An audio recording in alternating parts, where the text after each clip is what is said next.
Hello. Welcome to Intimate Discourse. My name is Jason. This episode, Tripping the Light Fantastic, was recorded on June 26th, 2022 in Toronto, Canada. We really want to thank you for listening, and I hope you have a great day.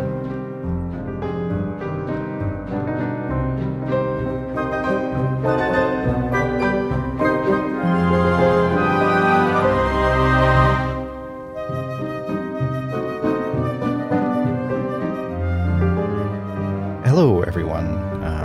Every time this starts, I always think of doing the Krusty, what was it, Krusty the Clown?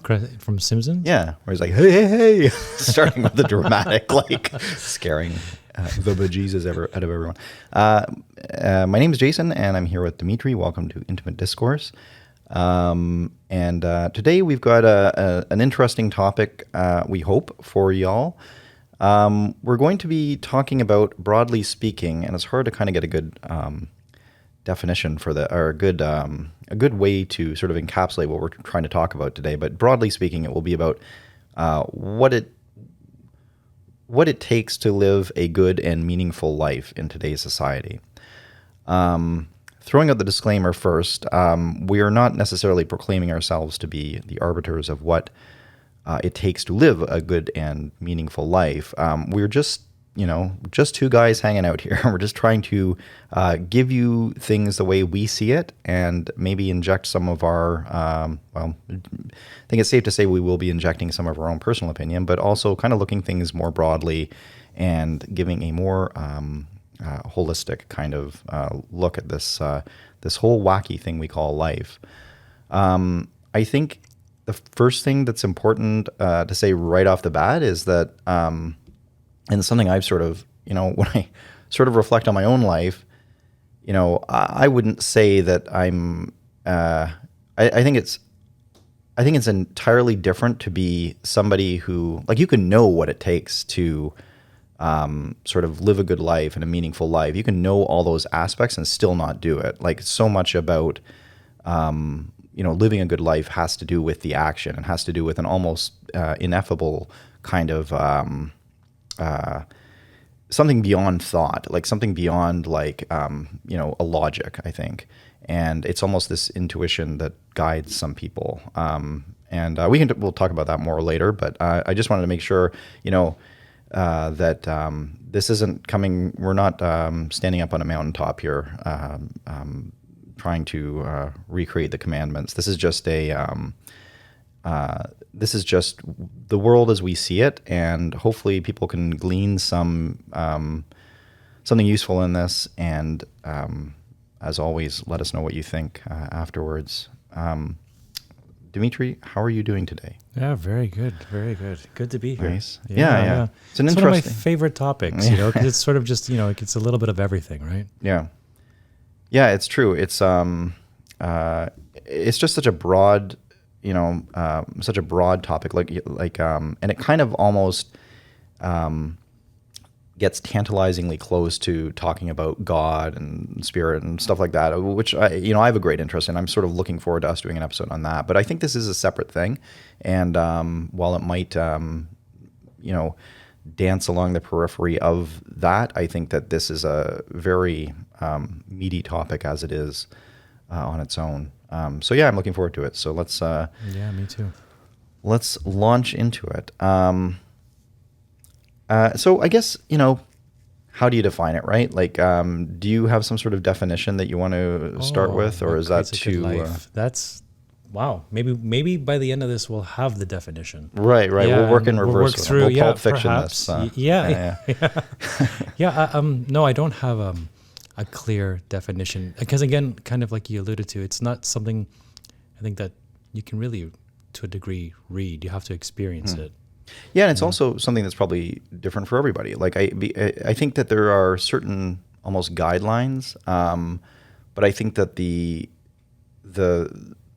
guidelines, or the sort of the goalposts, or the template is really almost very structural, very foundational, whereas I think the specificity to each person is wildly different among people. For sure. For sure. What motivates them and what guides them. Yeah, I know for sure. What works for one person may not actually work for someone else. Yeah. Your circumstances are wildly different, cultures, predispositions to different anxiety levels, whatever. Yeah. Yeah. One thing I think is interesting is this whole, you have all probably, you may have heard this before, but it is something that has always struck me. The idea that when you're measuring happiness, and there are metrics to measure happiness, you can find there's a type of happiness whereby people simply don't change throughout their lives, where they have, I find that aspect fascinating, by the way, this idea of whether somebody can change or not change, like their personality, their motivations. Like I find myself almost hopelessly unable to change. And I think it goes for people across the board. Like it's very seldomly that I encounter somebody who is drastically different than they were sort of when I knew them 20 years ago or whatever. And if you look at people's lifetimes, you sort of see these consistencies throughout their life as if they were like, they're sort of,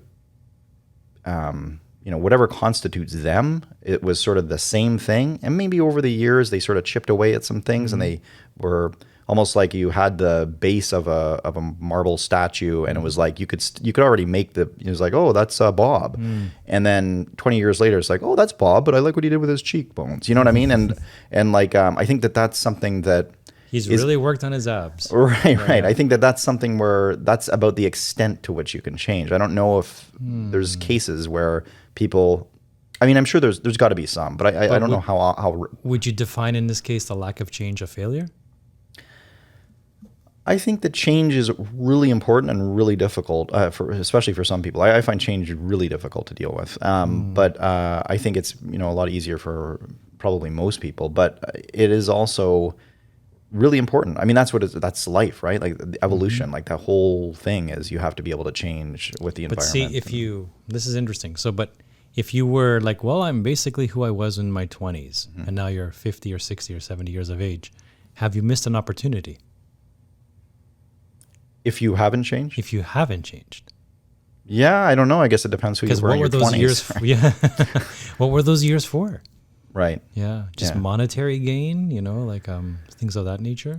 Well, sometimes you see these people, I always hear about Keanu Reeves and like how he's just kind of a real actualized person. And I only say him because it was like, I'm bombarded. When you open up like Edge or any of these, like you just want to like go on, do something on the internet, and you just the homepage is usually goes to like, I don't know if it's MSN or what it is, but it's like it's just all these clickbait ads where you just like, it's like irresistible to me sometimes. Like this is just exactly what I want. And I mean, obviously this is a theme of this show is the fact that the algorithms are able to know this, but like I'm such a sucker for just like, I'll click on them. And it's like, so I see the Keanu Reeves thing where it's like, somebody's like, whoa, what a great guy he is. Look, he saved this puppy from a tree or whatever. And it's like, and you hear that consistently throughout his career, and you're like, okay, you know what? Like, it does seem to be like, all reports seem to indicate that this guy is just like a really good guy.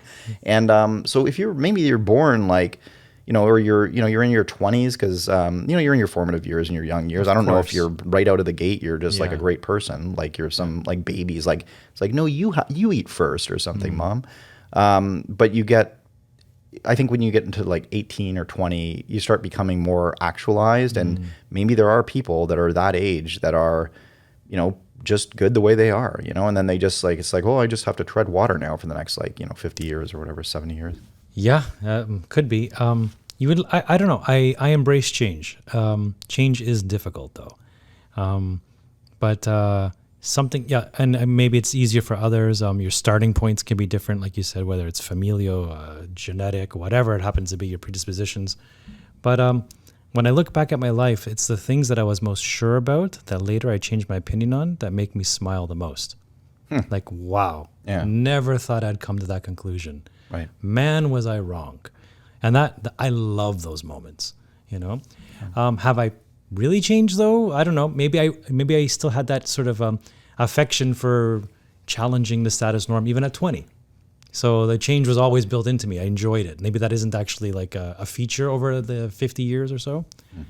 I don't know.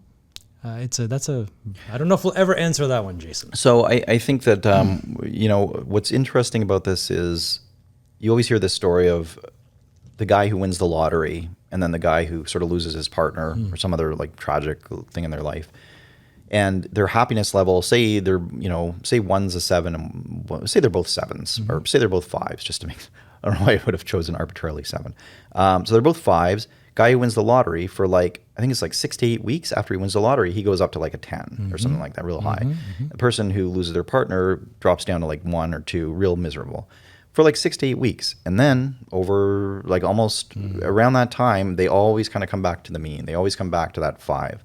So it really kind of promotes that kind of a, this is a study, like this has been studied, and that's what they've come up with. So it's like, it kind of promotes this idea of a static being almost, where you are who you are. You gravitate back. You can have things that should rock you for a while, but you gravitate back to your natural. Yeah. And what is it? Like the leopard doesn't change his spots, or whatever that expression is, where it's like, Maybe we need to find a way to bake into society ways that we can embrace change and learn to change quickly.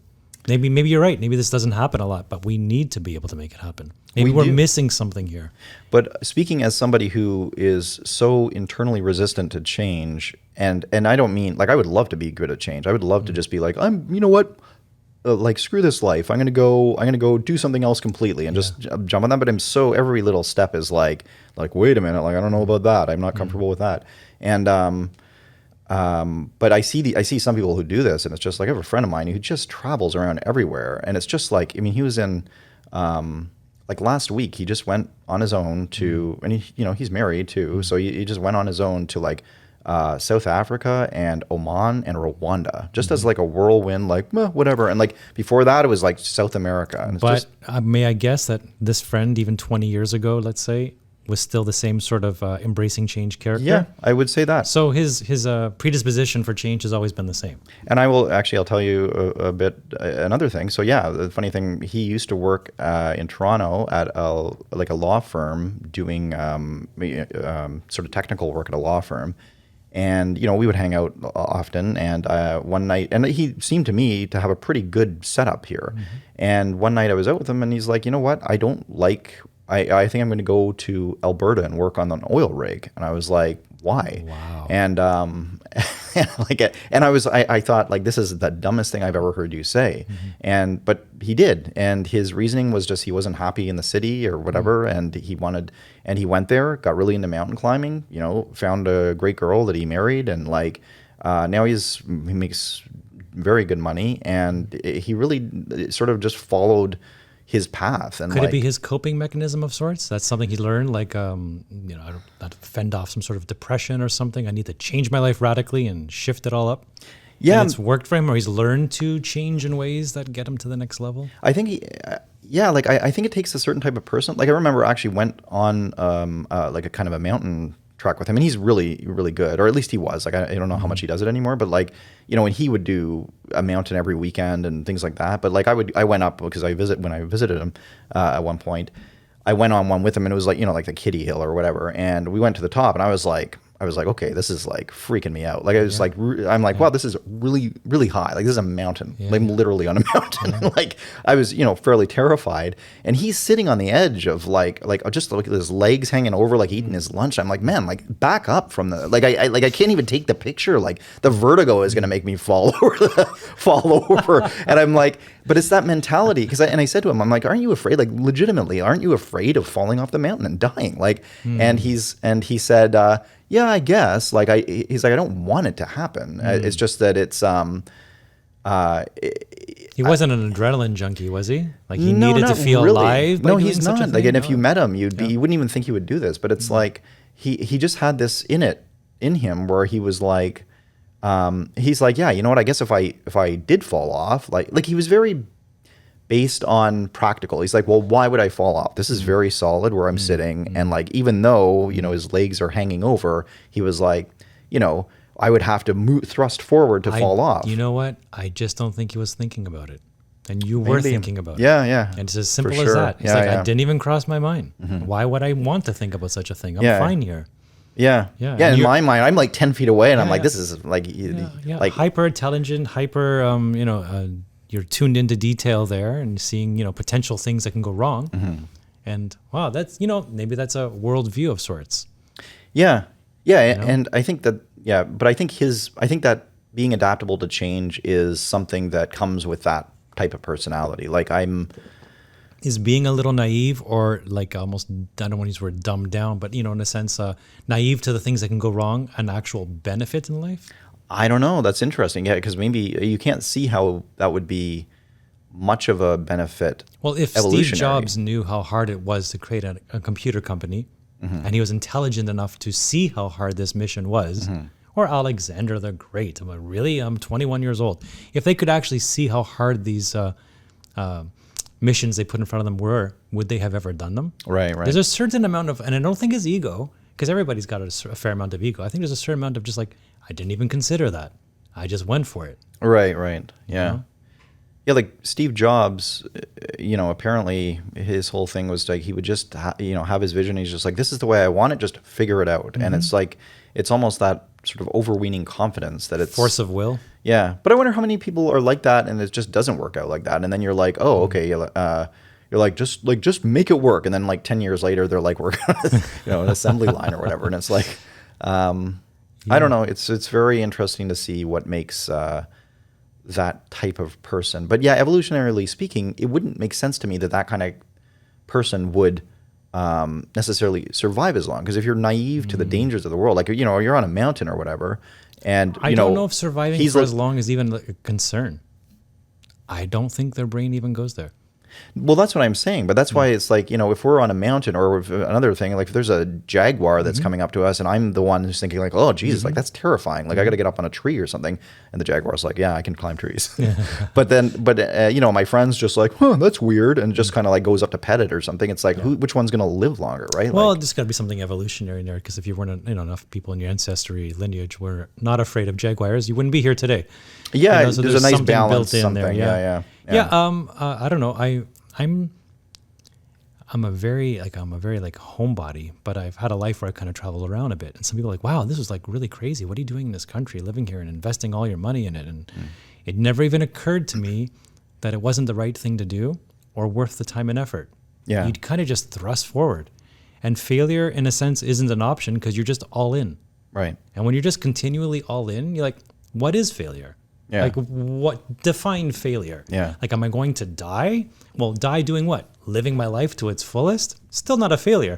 Right. Yeah. Like what really is going to go wrong? And for me, always it's been like, if I don't take that chance, that is the failure.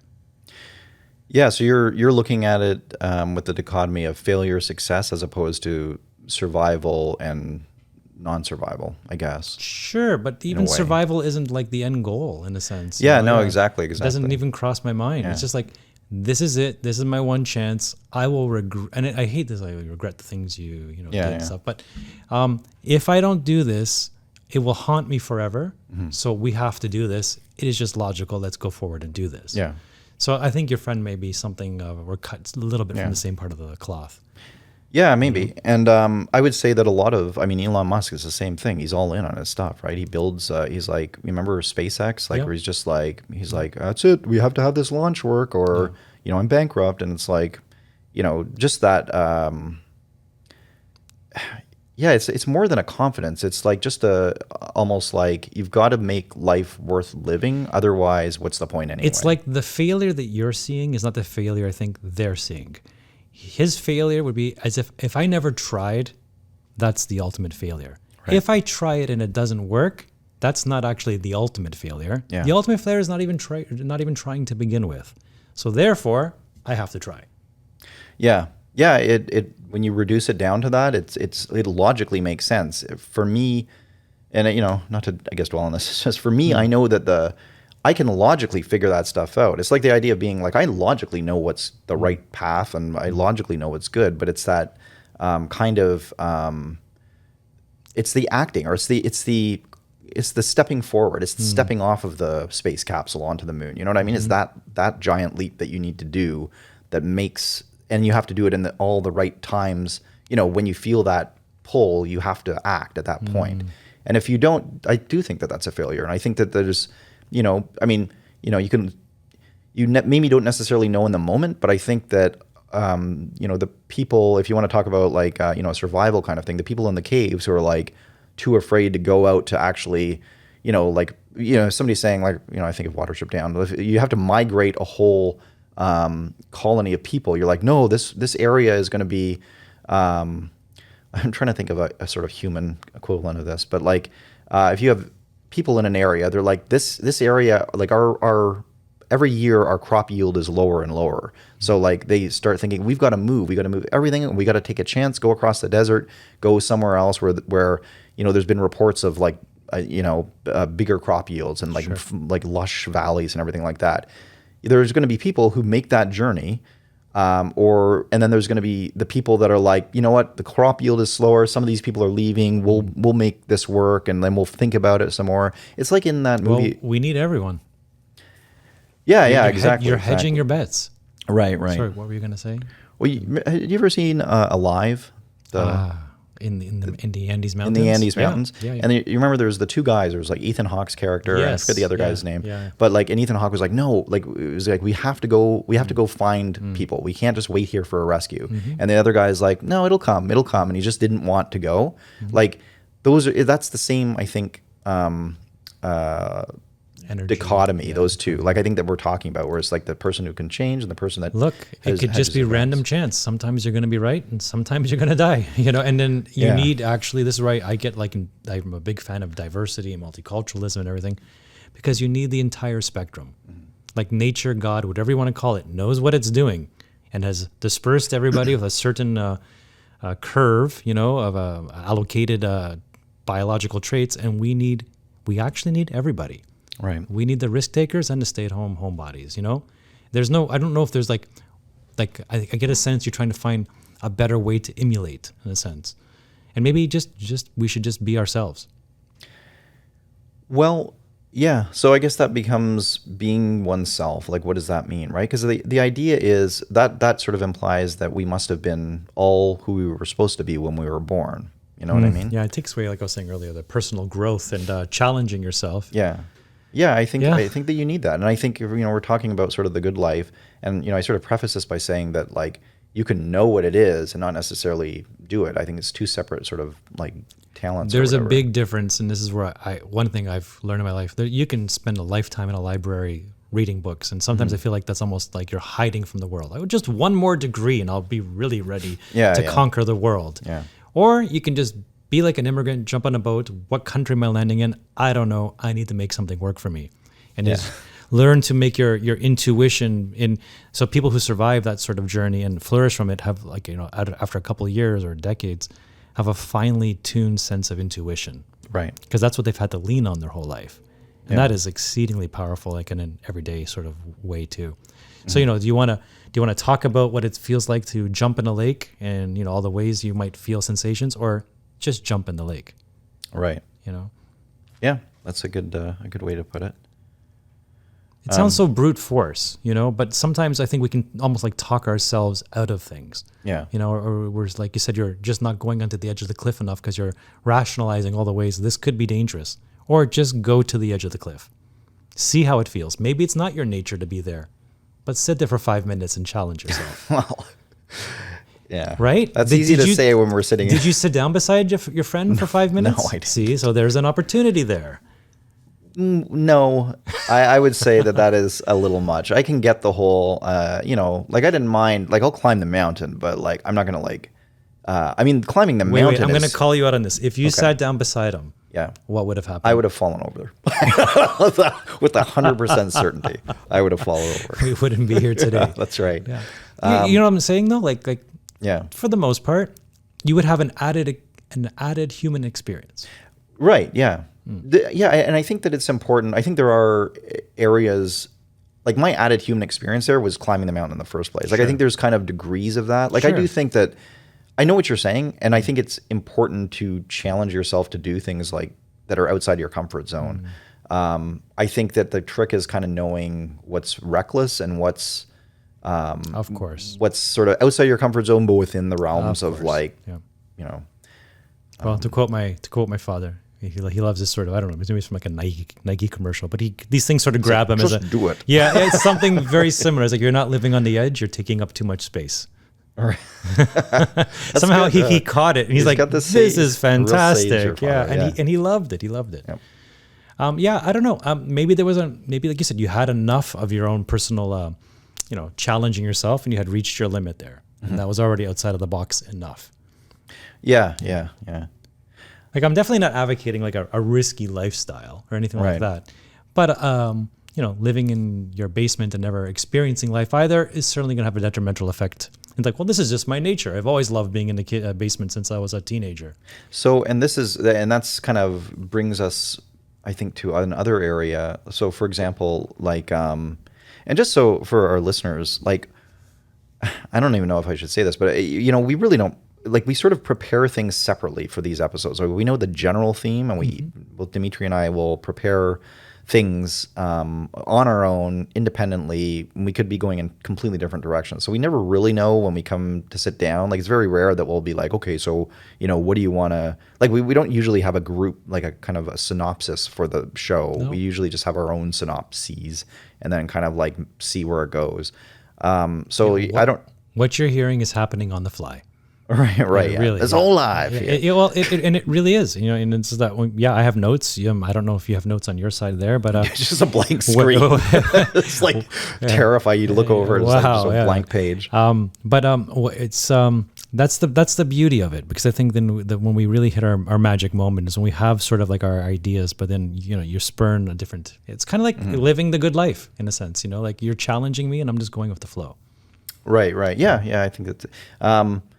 But yeah, so I guess sort of the downside of that though is like we don't, like, for example, like now I'm thinking like, because one of the things I thought we should touch on is like I think a lot of kids today, because of technology, because it's so sort of enticing to sit down and like just immerse yourself into some online presence, that and it's very appealing. But I think a lot of people sort of get lost in that, like, and sort of years tick by while they're almost fortifying themselves to participate in the real world, while having their own kind of virtual world that is increasingly draws them in more and more. It's become something of a word that I've learned to abhor in the last decade. It's become very safe. Right. Safe just is. I don't think there's anything that can be more dangerous than too much safety. You have to just really like get comfortable.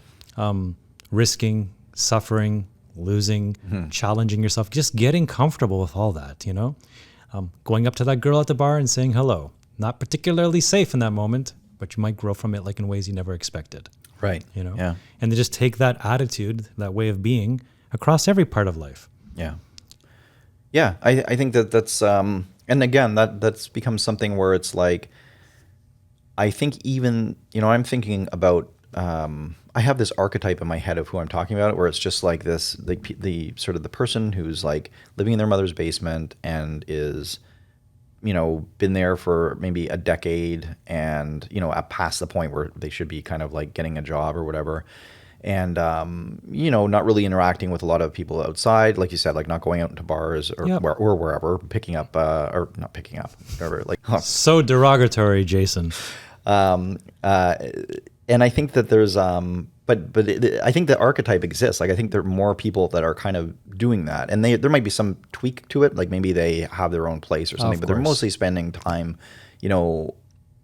afraid of taking steps that would be like, it's a lot easier to go on, what is it, Tinder? Is that the kind of the? Sure. Yeah. So like, going on there, it's very impersonal, very like you don't really invest much of yourself. Like I've literally never used the app before, but it's the way I imagine it to work is you just kind of, what I've heard is like you kind of like click on a profile, you meet, you have sex maybe, or whatever you want to do. I don't even know if people are. I just find the whole thing very missing a crucial part that I think, again, like, sort of in our day, and in sort of generations before, to an even greater extent, where you didn't have you couldn't rely on that kind of technology. You actually really had to sort of motivate yourself to go out and be like, look, if I want to meet a girl, I have to go out to this. I have to go somewhere and actually meet one. Like, and just it just came to me as you were saying that, like, And when I was saying like the word safety, in the sense Tinder provides a safe space that your heart isn't going to be broken, in a sense, because you Right. both have a sort of a contractual sort of idea of what this date may turn into. Yeah, yeah. Right? So you're protecting your heart, you're keeping it safe, but in doing so, you are potentially opening yourself up to physically harming yourself. Right. Like, who are these people? Do you know them well? What is their history? So again, it becomes it can become a net negative quite quickly. Right, and it takes a lot less courage to meet somebody off of Tinder than it does to ask out the girl at work that you like and have a good relationship Only with. enhances the amount of physical danger you could be putting yourself into, because Right. the barrier is quite low.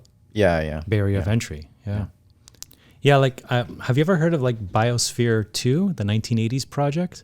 I've heard of I've heard of it. Is it kind of they live in a dome? And, Yeah. There was a Pauly Shore movie that they think might have been sort That's of right, deriving all my loosely expertise around, from which it, I didn't yeah. know was like maybe based off like a real thing. But yeah, so apparently like they were trying to test like different types of vegetation, probably like livestock too, in there, like, and giving what they thought was the most ideal conditions and see how everything grows, and potentially I guess for different extra planetary living. Yeah. At any rate, what happened? One of the things that I found fascinating about this was they noticed that the trees were dying before they reached full maturity. I'm like, well, why is this happening? We have like the perfect temperature, right amount of sunlight. Why are the trees not reaching maturity? And they found that they were missing one critical element inside the artificially produced, biosphere: wind. And what does wind do to a tree? Like, why it's got air, it's got sun, it's got water, it's got nice soil. Why does it need wind? Well, the stress that wind puts on the tree itself strengthens the actual core wood of the tree. And then that allows the roots to even go deeper. So that correct amount of stress actually enables the tree to reach full maturity. So without that stress, with more safety, you're actually hurting the tree. Right. And I think that's a really, interesting sort of like, we're all from nature, right? So it's an interesting sort of analogy to where we are in the world today. Yeah. The biosphere is sort of a safe space Right. where you remove stressors. But in the end, you're actually weakening humanity, not strengthening, individual humans. That's interesting. Because I think that's a great analogy for what we've talked in our virtue signaling episode about, like just sort of what these days it seems like society is very coddled, and is that about and the fact that people are so sort of sensitive to issues that might not necessarily be something that is affecting them at all. Not to say that people shouldn't have empathy or whatever, but the fact that it's like taking such a personal toll on them, seemingly, you have to think like, okay, we're creating a society of wimps, I guess. And trees that will break eventually. Well, like, suffering is essential for empathy, because if you haven't actually, now you can feel what the other person has been through. Right, yeah. Right? So if I've never actually suffered a little bit, then I'm going to have a harder time connecting with someone who is going through suffering. Yeah. So by removing too much suffering from life, you're going to start to, I think, see less empathy amongst humans, which again goes back to the digital world. You start social isolation, you're on Tinder, you're physically connected, but not emotionally or spiritually connected to people. Yeah. Yeah, it's a good point. And it just becomes more and more meaningless, the sort of affectations toward empathy, where you're saying like, you're saying all the right words and you're, even producing crocodile tears, but nevertheless, it's not real, and you're not actually experiencing empathy. And humans we're incredibly, adept at reading each other's nonverbal cues, like, to the point where, like AI, you can't get it. It's extremely difficult for people to be able to replicate, like, if you were a robot, unless you have a really big surprise for me today. Like, if you're a robot and I was talking to you, I would be able to tell just from your facial features, like the slightest, There's a lot of language going on. Yeah, a lot of language going on. Yeah. And so, like, we know on some level we're picking up on those. We're picking up on those cues. So it's like, if people are not being sincere with their empathy, or people are being, we're not getting that we almost feel obliged to be like, okay, thank you, you're on my side, thank you for being empathetic toward me. But our actual brain is having a tough time reconciling what they're saying with how they're acting, because you don't feel the empathy. For sure. And yeah, we all evolved around, campfires for 3-hour conversations. So having, the Twitterverse and just trying to catch people's emotions in a short little burst of text, it's really going to, it can almost, I think, reprogram the way our brains are used to interacting with one another. Yeah. You got to make quick snap decisions on good person, bad person, Yeah. as opposed to any nuance in between. Right. When you have a 3-hour converation around a campfire, as we evolved to do, there's nothing but nuance. Yeah. That's a good point. I don't know if I've mentioned this to you before. There's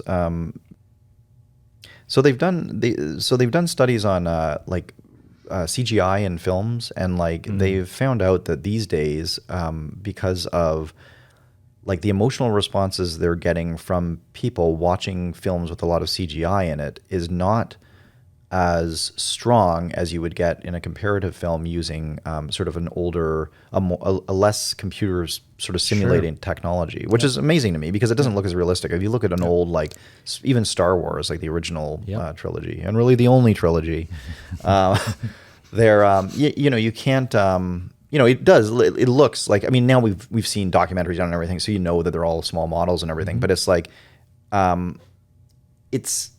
in theory, the CGI stuff looks better, right? And yet, you derive more emotional fulfillment out of the non-CGI sort of. It's like the rational brain versus the irrational brain. Yeah. Rationally, everything looks more clear, shiny, more perfect, glare, whatever, on the CGI version. But I think when you have the more practical effects, despite it not looking as real, the brain interprets it as more tactile. And therefore, because you feel like you can touch it, sense it, feel it, smell it, it becomes more real to you. Yeah. And it's that feeling that you're not going to get out of simply, having an algorithm analyze, does this one look more real than that one? Right. Yeah. Yeah, it's really, I find that really interesting. Yeah. Things are not as simple as they seem. I know. They aren't. Yeah. And we're smarter than we give ourselves credit for, our brains are anyway. If they're two separate things, just to go back to suffering, because it sounds like such a morbid concept, but again, when you go to the gym and you work out, it's a form of suffering, or studying for years in university. It's certainly not as fun as you had gone to Aruba for 4 years and just lived the soft life, Right. But it's a form of where you're growing. So I'm really a big fan of applied pressure in a certain way, kind of turns coal into a diamond. Right. It's the exact same. And I wonder if we have less in Western modern culture, let's say, suffering today than we did 100 years ago. Is the pain that we feel when it comes time to feel pain feel worse than it did to our ancestors? Interesting. Or does it even feel the same, even though we're not, you had people who were dying of cholera at 25 or whatever. Miscarriage, obviously tragic, Yeah. But when you had a whole bunch of them and life was much more fleeting, did that miscarriage hurt that person 200 years ago to the degree it hurts today? Yeah. We live in Canada, our life expectancy is 82 years. We've got, a lot of people are living a lot more than that because you've sort of in the extreme, if you have the blessings of a good family structure and the blessings of a decent amount of wealth, or not a decent amount, but even above poverty line, say, and decent health, you can live a lot longer. We've got great food. We've got, I think there's some problems with the soil and Sure. It's not as nutritious or whatever. Yeah, for sure. But our medicine, we've really, we have a lot of amenities. We have a lot of, the conveniences and the just the science we're able to apply, and is all such to promote this much better world. And even in socially speaking, you have a lot more tolerance. There's a lot more opportunity. Diversity, opportunity. And, you don't come in. You have the ability to do just about anything you want. It's sort of the American dream is sort of becoming. realized for more and more people, and it becomes a real thing that you can sort of, I think, almost to some extent bank on, where you can say like, look, if I really want to, and I really want to put the effort in, and I want to put the imagination in, and I want to, if I have a great idea, like there's a way that I can kind of make this happen. Like I realize there's realities, and it's not easy, and it's not like, and it's not like the starting gate is the same for everyone. No, There's not. Yeah, of course differences not, there. yeah. But like that being said, compared to say 100 years ago, or like thinking of like England even in the 19th century, it's like it's a lot better. There's no like there's some pollution, but it's pretty mild. Would you even in a argue city. then that perhaps metaphorically America is the most self-actualized of all countries? It has lowered the barriers in which you can become the full person you're always meant to be, more so than any other country that came before it? I think so. The new world, you are born again in a sense. Yeah, like I think America has had a bad sort of like last 10 years. But I think other than that, I think, technology has really had a lot to do with what's wrong with America today. But I think, and ironically, because it's also had a lot to do with what's good about America today. But like, I think that, America is probably the template for really what the great parts of America are, what is the template for how I think we should be living as a society. Like I think in principle, that's the best way to live. Well, judging by the steady march of feet coming there through immigration, it kind of just tells you that's democracy in action. Yeah. Like literally everybody from every shape, size, color, creed, race is trying to move there. Yeah. More than any other single country. And it's definitely, I'm not into some rant, I'm some pro-American. It's definitely not perfect. Right. But I think they've created something that has lowered the barrier to entry more than any other country. Yeah. Yeah. I mean, it's and I think that a lot of it is just based on how it was, their sort of founding principles, like this whole, like, we're all created equal, the various freedoms that are sort of declared in their original Constitution and Bill of Rights. I think they're the gold standard, as it were. Yeah, I would agree.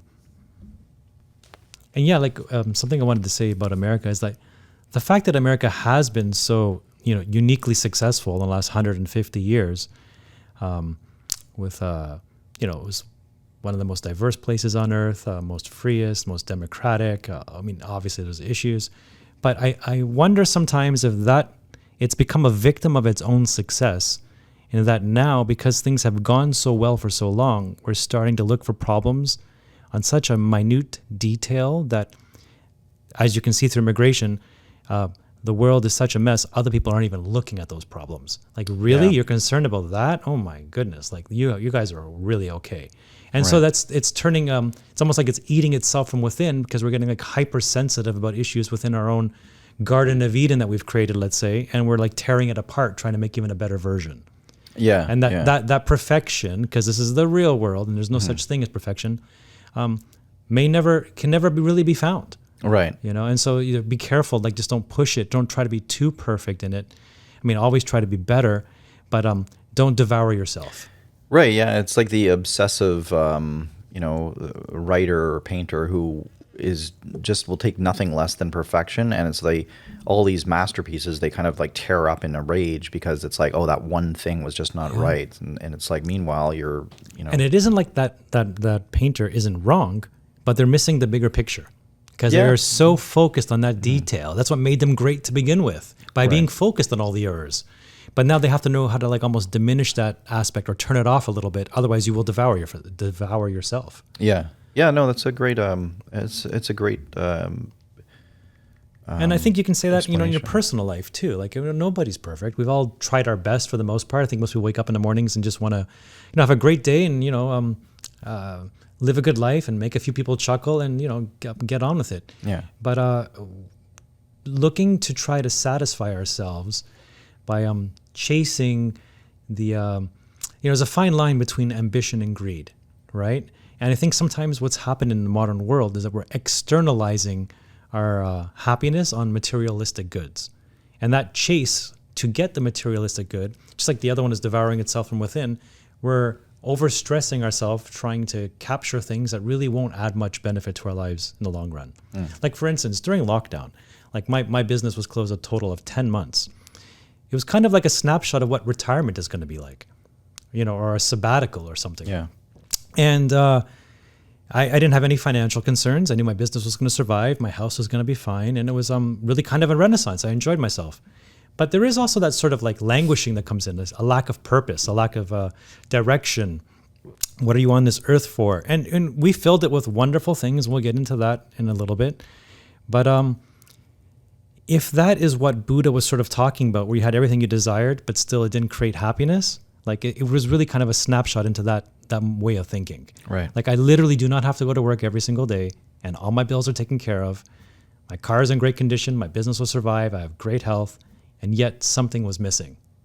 Right. And what is that thing that's missing,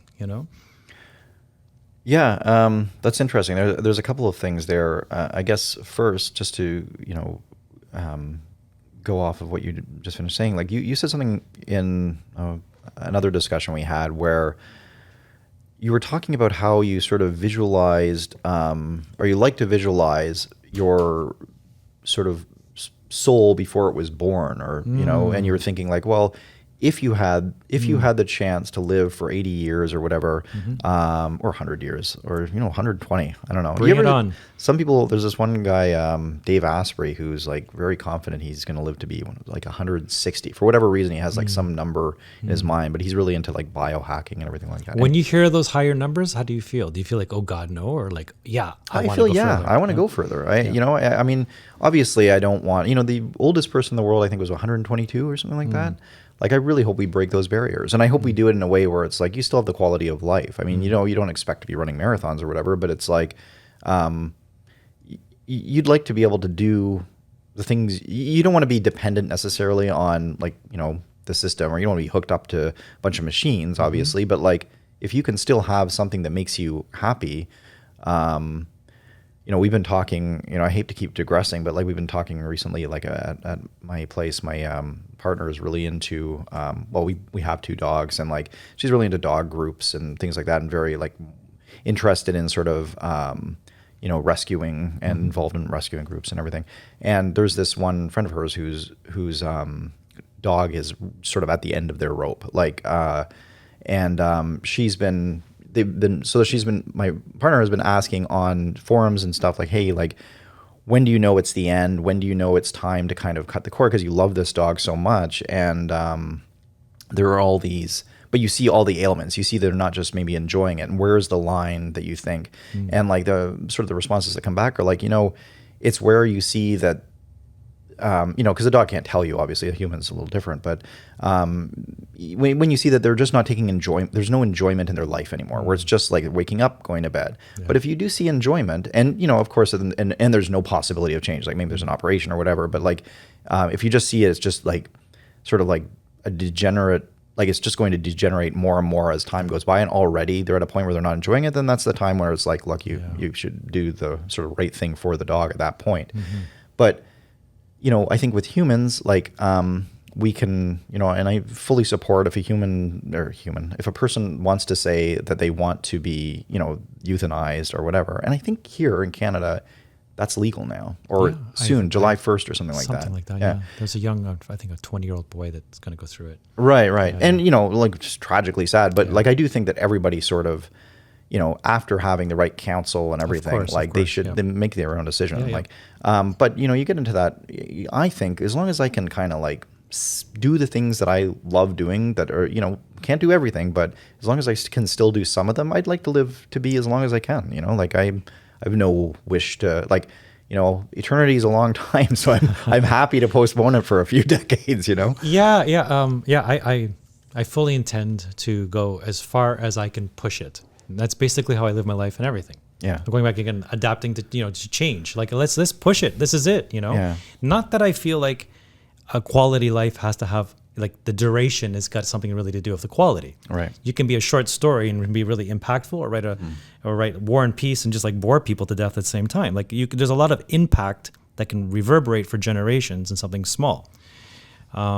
that being said, the mindset, just how you approach every day. I think your body just gets into sync a little bit with it. Diet, of course. We'll get into that. Like I've become a big fan of Wim Hof and ice baths and cold showers and deep breathing and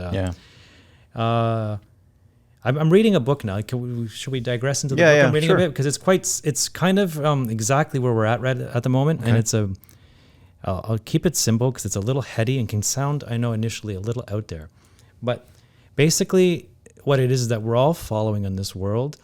Ancient, a religion with no name that we've kind of it never really had a name because it's just the way we all lived in back in the pagans, Mesopotamia, Egypt, India, the mysteries. And what it was basically, and that we're still doing today, if we, I'll get into that. But here's the main crux of it. Okay. If you die before you die, when you die, you won't die. Yeah. So for our listeners who are going to wonder what the hell where that is meant, Dimitri going now? Or that's the Dimitri I know. Right. So if you die, when you die. No, if you die, I know if you die before you die, when you die, you won't die. I see. So if you die before you die, meaning before your biological death, you die sort of, there's some simulation of death. Yes. So, I mean, in modern culture, we have certain words that kind of just, again, just sort of permeates thousands of years. We'll say like, I'm born again. Right. Or you have to hit rock bottom. Right. It's there in different forms, Right. Or in Christianity, Jesus on the cross, he dies, comes back to have eternal life. The same sort of concept, right? So what's like an example of a practical example of this kind of slogan? Like, would you say that means like what are you searching for? Do you have to hit that rock bottom? No. So the ancient in the mysteries used to use, it's been researched, they used to use different types of concoctions, drugs, some in wine form, beer form, and they were finely tuned. And then you would go to, in the case of ancient Greece, you'd go to this one place, 13 kilometers outside of Athens, Elefsenia, it's called in Greek. I passed it. Ironically, today it's full of refineries and stuff. So it's almost tragically the opposite of what it used to be. But you'd go there and have an experience. Plato went there, Socrates went there, and you would trip out on what the goddesses, they were always, not goddesses, the priestesses would give you. They would enact a play in front of you. And you'd see something come out of it, and you would never tell anybody what you saw, but you'd be a changed person. In general, I think what's happening is that you're peeking behind the curtain of reality, seeing yourself as not just the ego that you are, but there's just something a little bit more out there. And then the curtain closes. And once you've peeked behind that curtain, you'll never, the mind once expanded never goes back to its original dimensions. Like, okay, no, there's definitely something. I've just had the most profound spiritual experience. Yeah. Now, you hear that sometimes. There's been studies, like through Johns Hopkins, they did studies on different types of mushrooms that gave these sort of like LSD effects, and groups of people would be like, this was on one single trip alone in a university setting, this was by far, even though I'm an atheist, the most spiritual experience I've ever had. Right. So we're sort of rediscovering this a little bit. And I think, that sort of like takes the brunt of the, what's life longevity really mean if all this is sort of really not the only thing that's out there. Yeah. My consciousness will exist beyond my physical body. And that really, I'm not saying I want to live to 120, 132, very, very full life. But deep down inside, somewhere like, life is the magic of life in the universe is far more complex than we could ever possibly imagine. And simply trying to extend it through pharmaceuticals and mechanical ways is really not going to, it might actually increase suffering because you may never actually get to see what's behind the curtain while it's still living. Yeah. Yeah. Yeah. I don't, I had, shocker, just bad experiences doing like mushrooms. So although I think I had a pretty good experience one time with or no, anyway, I don't know. But I've had mixed experiences. But I remember one time I had a horrible experience, and I'm like, you know what? I'm just not the kind of guy who can do this kind of stuff. I hear people speak of it, and I, read Doors of Perception and everything like that, and like, and then you hear like, Timothy Leary, and you hear people like, and you always think it's like, it sounds magical. There's an like, art to it. You have to like put yourself in the right, like the priestess would do. They would set you in the right conditions in order to elicit this sort of response out of you. Yeah. So it isn't just like sitting in your basement and, watching Beavis and Butthead tripping out on something, right? Although they may get you there. Right. It may not. And some people need more than others. Like some people might just be naturally tuned in, and they're like this. I get it. This can't be the only thing. I just feel it. Yeah. You can't read it. You can't. You just need to experience it. I think I don't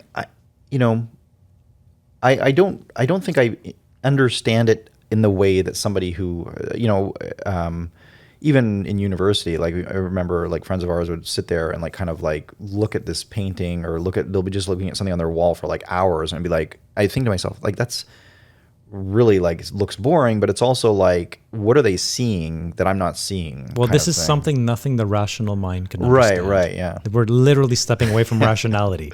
No, I know. There you go, being rational again, Jason. I know, but it's fascinating. I really find it fascinating, and I believe it, and I do believe like, I think that there is, we're sitting in our world where it's just frothy with like intrigue and mystery. Like the down at the quantum layer, you have like this sort of everything is sort of indefinite and ephemeral, and nothing is as it seems. And which is really, I get that on a sort of almost, I guess, a spiritual level, but I've never had that level of, I guess, insight or whatever, where it connects with me in a, like, I'm afraid of that, like, that kind of insight, because it's like, whoa, like you got to cling to something, so right? At like, this point, I don't know, but maybe you just have to experience it. This is the same, goes back to sitting on the mountain, right? Yeah. It's like, do you want, but it's like, I don't feel like I'm spiritually ready for that yet, but like maybe I would never be ready. And that's the problem. And that's like, well, what is this podcast about today? Like, are we seeking meaning for life, or are we seeking the experience of being alive? right. They're different things. Yeah. Are we looking for the meaning or actually the experience of it? Yeah. That's a good point. Right. That's a good point. So that the life experiences that we have on a purely physical plane will have some resonance within that of our own being and reality, and we'll actually feel the rapture of being alive. It's a feeling. Right. It's a faith-based thing almost. I think this completely departs from rationality. Yeah. Well, and I mean, and in the same way that sort of classical physics and quantum physics are, misaligned kind of thing, everybody sort of searches for the theory that's going to unite those, but to my knowledge, there's been nothing yet. So, or to your point of a bad trip, like, can you really experience the rapture of being alive if you haven't experienced like the actual, like, the opposite of that? right, the horrors of hell or whatever. And you're like, okay, this is game on. This is real, you know. And actually, there's more beyond this, and I don't need to fear it. But the eternity is now. Yeah. The be here now, be present now sort of thing. Yeah. And I think that if someone can embrace that within their lifetime, that has got to be one of the most next level ways of thinking. Yeah. Yeah. But just to go back, like just to give you a bit more a clear definition here of the process that I'm sort of talking about. Like it was the secrets of Ulysses. So you went there as a mortal, but you returned immortal. Like this didn't affect you anymore. You came back a changed person. You went as a human being, and you came back as a god. And I use that with a little g, because obviously you want the whole idea is your ego has been obliterated. Right. You've seen beyond your ego. Yeah. From the moment you're born, you're like, this is my hand, this is my name, this is what I look like in the mirror. And you're literally stripping that away and going, no, none of that actually matters. There's actually a consciousness that exists beyond my physical plane. Right. And this, in a sense, was this was the real religion of the ancient Greeks. And it may sound like, trippy, but these are the same people who built Western civilization, democracy, the arts, the science, the theater that became our Hollywood, the Olympics that became our sports industry, the marketplace of ideas that we take for granted every day on social media. This wasn't just something like, it was like mentally hacking themselves. Like there's actually a way to like hack our bodies to see beyond that which we are. And it was so freeing that it created basically the birth of Western civilization. Right. It was completely blowing the box apart. Yeah. Where in some ways you could argue Christianity was putting the lid back on the box, creating, parameters of behavior in a sense, But I think it's funny enough, kind of goes to the Tao, because you're thinking of like, you've got to have a little bit of like you need some structure there. Otherwise, like everybody walks around doing LSD all day and it's like, you don't have, you don't have running water. These people who went to these ceremonies didn't, they were lucky if they did it once in their lifetime. Right. It was their Mecca. Yeah. In a sense. Yeah. An interesting side note from the book, though, when Christianity did take over and you have the very same motifs, die on the cross, come back, have eternal life, and you drink from the chalice, the wine, which was for all you know, this could be the body of Christ. It's the exact same process as though you drank from the chalice with the high priestesses. Right. Except I heard in the book they were explaining this. For the first 400 years, that chalice in the early Christianity days was still laced with the kind of drugs that would give you that experience. Right. So in a sense, it became very democratizing because then instead of waiting once in your lifetime, you're getting it every Sunday. Right. And that would explain this is amazing. And then over time, that element was removed and it became just more of a placebo and a metaphor. And that's how we kind of then became detached, though, from that sort of a spiritual experience. Yeah, I was just going to say that explains sort of the dwindling church participation. Because it's like, they're like, this didn't do anything. Yeah. What are you talking about? Body of Christ. Huh? Yeah. So you can see how it would have caught on. They get that thing you can only do once in a lifetime. We're going to do it every Sunday. Right. Yes. and then perhaps for reasons I can't understand, like of course society kind of went through a negative part of that because it was too often, and then the church decided, let's take that out of the chalice and just make it a metaphor for what it is. Maybe they'll start putting it in again, get people in the seats. I think it would work. Yeah.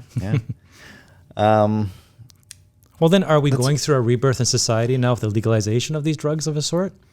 Is this a sort of human consciousness going back to its ancient roots? I don't know, but you're kind of blowing my mind today because I'm just trying to keep up with everything. Like because there's this kind of topic elicits so many different thoughts, and like there's so many things that I want to cover. Like there's a lot because you're talking about like you said, like what's the meaning of life, and then sort of how to live a good life, because they could be separate things, or maybe they're not. Maybe it's maybe the meaning of, again, getting back to what you were saying before, where there was like if you were an unborn soul and you're like, I really want to have that experience of living, and when you have that experience, it's like, what do you want to do? Just lay on the beach? Like, no, you want to like go through the experience of being alive. Getting to know thyself. Getting to know thyself. What is the root reason why you're here on this earth? Right. And if it is to play the safe person or to raise a family or something like that, that's your thing. That's what you asked for to be here for. Yep. And if it's not, then you just got to stay true to yourself. I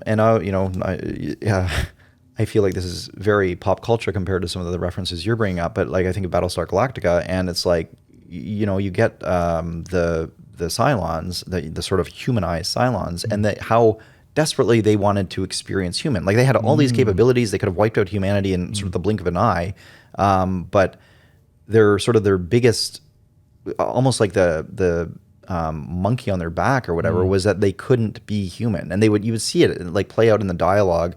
And I'm talking about the recent was it Ronald Moore, the more recent one. Where you see it in the dialogue where they're just like, they would be bitter that they weren't human. Like they would have all these capabilities, but they didn't have that experience. And to be human is to suffer. It's to be, exactly. You know what I mean? So it's like, objectively, you're like, why am I climbing this mountain? It hurts climbing a mountain. That's strenuous. You're putting strenuousness, and then it's kind of scary on the top. But it's that you're reaching that uniquely human experience of like, I'm proud that I did it. I challenged myself and I overcame the challenge. And that is something that is, it's tough to even, it was difficult to rationalize. Like, it's like the whole, like, what was it, Hillary, who climbed Everest, and it's like, why'd you climb it? Because it was there. Yeah. I think there's something to that. And it's like, I remember having a discussion with my friend one time, and he was like, because I like to run. I run fairly consistently, and it's he would say to me like, why do you do that? Like if there was a pill you could take that you could just take the pill and you get all the physical benefits of the running, would you do it? And I was like, I don't think I would. I think I'd still do the running. And it's the toil and the pride you feel afterwards. It's going to go a little deep, but I think it's exactly something that's been in my mind lately. Spirituality, religion, and science are all circling the same thing, your experience. And they're trying to solve things with different definitions, but literally you need to experience it. Yeah. Right? So you're like, I need to run. I need to physically run. Don't Right. tell me what running's like. Don't give me a pill that will simulate running. I need to run. And it sounds very like, I don't know, just guru-like, but just be here now and go run. Yeah. Right. And they're just using different definitions to try to solve the same problem. Yeah.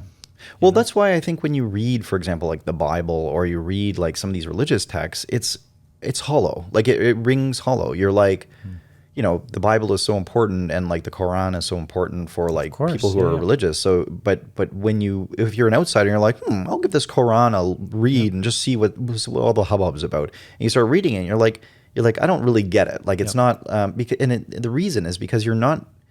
It isn't just to read; it's to experience. It's to again, these ancient Greeks, when they drank the kukion, that was what was the name of the drink they had. Was it the cookie? Yeah, kukion. Oh, cookie. Yeah. Who knows where the root word? Yeah, I can go. Yeah, you got some cookies. Maybe your little cookie. Yeah. But there was no formalized writing of the religion. It was a religion that was experienced. Right. And that was as simple as that. It's really just kind of just a spirituality of a sort. Yeah. And biohacking your own brain to see that behind the curtain for a brief moment, there's more to reality than you can possibly just perceive with your senses. Yeah. And then pull the curtain back and you're a changed person. Right. We were talking about in another episode, and I think we've had this discussion before offline, where something like, the metaverse or some sort of incarnation like that, basically or the Matrix, basically a situation where, technology and such continues to evolve to a point where humans become, we have the option of simply living a better life by hooking ourselves up to some sort of interactive computer simulated reality. And, the human reaction to that is like, well, I don't want to live in some computer simulated reality, damn it. But if you... Maybe that's changed lately, though. Maybe we're just a sign of our age cohort. Yeah, maybe younger generations are like, well, don't speak for me. Like, I would like to live in that. But, like, if you think of it, like, if you have everything, if everything is telling your senses that you're living in a reality, and... is it possible to divorce from your mind the idea that this isn't actually real? So that, like, could you theoretically strap yourself up to, the metaverse and be online for, like, I don't know, years, and maybe you just have IV fluids. I don't know how you hook up. Well, in the Matrix, the movie, didn't people actually, if things happened, they actually died, their physical body? No, their physical body was like kind of. It was like kind of put in some sort of chamber where they were just acting as like a battery, but they were being fed and everything, but they were just like those a blob. Ones. But maybe when Neo went into it, like his body used to like shake, his actual physical body was moving in reaction to what was happening inside the Matrix. When he was inside, when he was plugged in, something like that, Yeah, but yeah, that's so he was true. having a physical experience, even though he was like digitally in the Matrix. He was, and if you die in the Matrix, you sort of die. I mean, but like but you wouldn't really die. I think that was a bit of a departure from what would actually happen. Like, unless Mark Zuckerberg is like, planning to kill people in the Matrix. It's so real. Yeah. But if you had something where you could die, and then it's like, I don't know, maybe it's kind of a big deal. Like, you have to make it interesting. I hate video games where it's like you just die and then you're reborn. It's like, well, what is the struggle then? That's another thing. You always need the struggle. Otherwise, the game's not worth playing even, much less the game of life. But if you were strapped into this thing and you could, for example, like you lived out your life, but if you died, if I sat on the edge of that mountain, using that metaphor again, and I fell off, it would be like a big experience, but I wouldn't actually die. I could just start a new game kind of thing. Maybe you can live out whole lifetimes in that, so for example, Yeah, like, there's infinite talking about- possibilities, and Yeah. I guess in a sense, like infinite lives. Just keep restarting. So, in Camus' The Stranger, the book The Stranger, he for those who's not familiar, so he like this guy put in prison. And this is a French novel from like I think the 20s or 30s or something. So it was kind of like, I don't know, that whole like existentialism thing. But basically in the story, it's like, he's kind of a strange guy, ends up killing somebody, goes in, spoiler alert, I guess, like, but it's been decades, folks. It's been almost a century.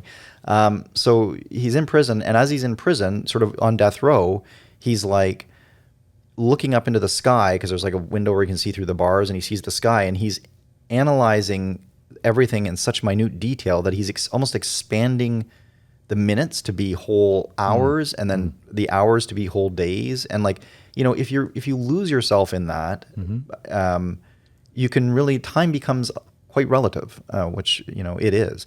So like, you start thinking that something like, you might think to yourself, well, if I'm if I am am I in the metaverse and my character dies, does that mean I have to start a whole all over again? It's like, yeah, it does. Maybe you start as a baby again, and then you grow again, and you might think to yourself, yeah, but that would take too much biological time or whatever. But really, the time wouldn't translate the same way. Like, time dilation is real, right? So it's like I think that would be something that, I mean, anyway, getting back to the metaverse, that is something where you are then in a situation where you can live out many lives, maybe.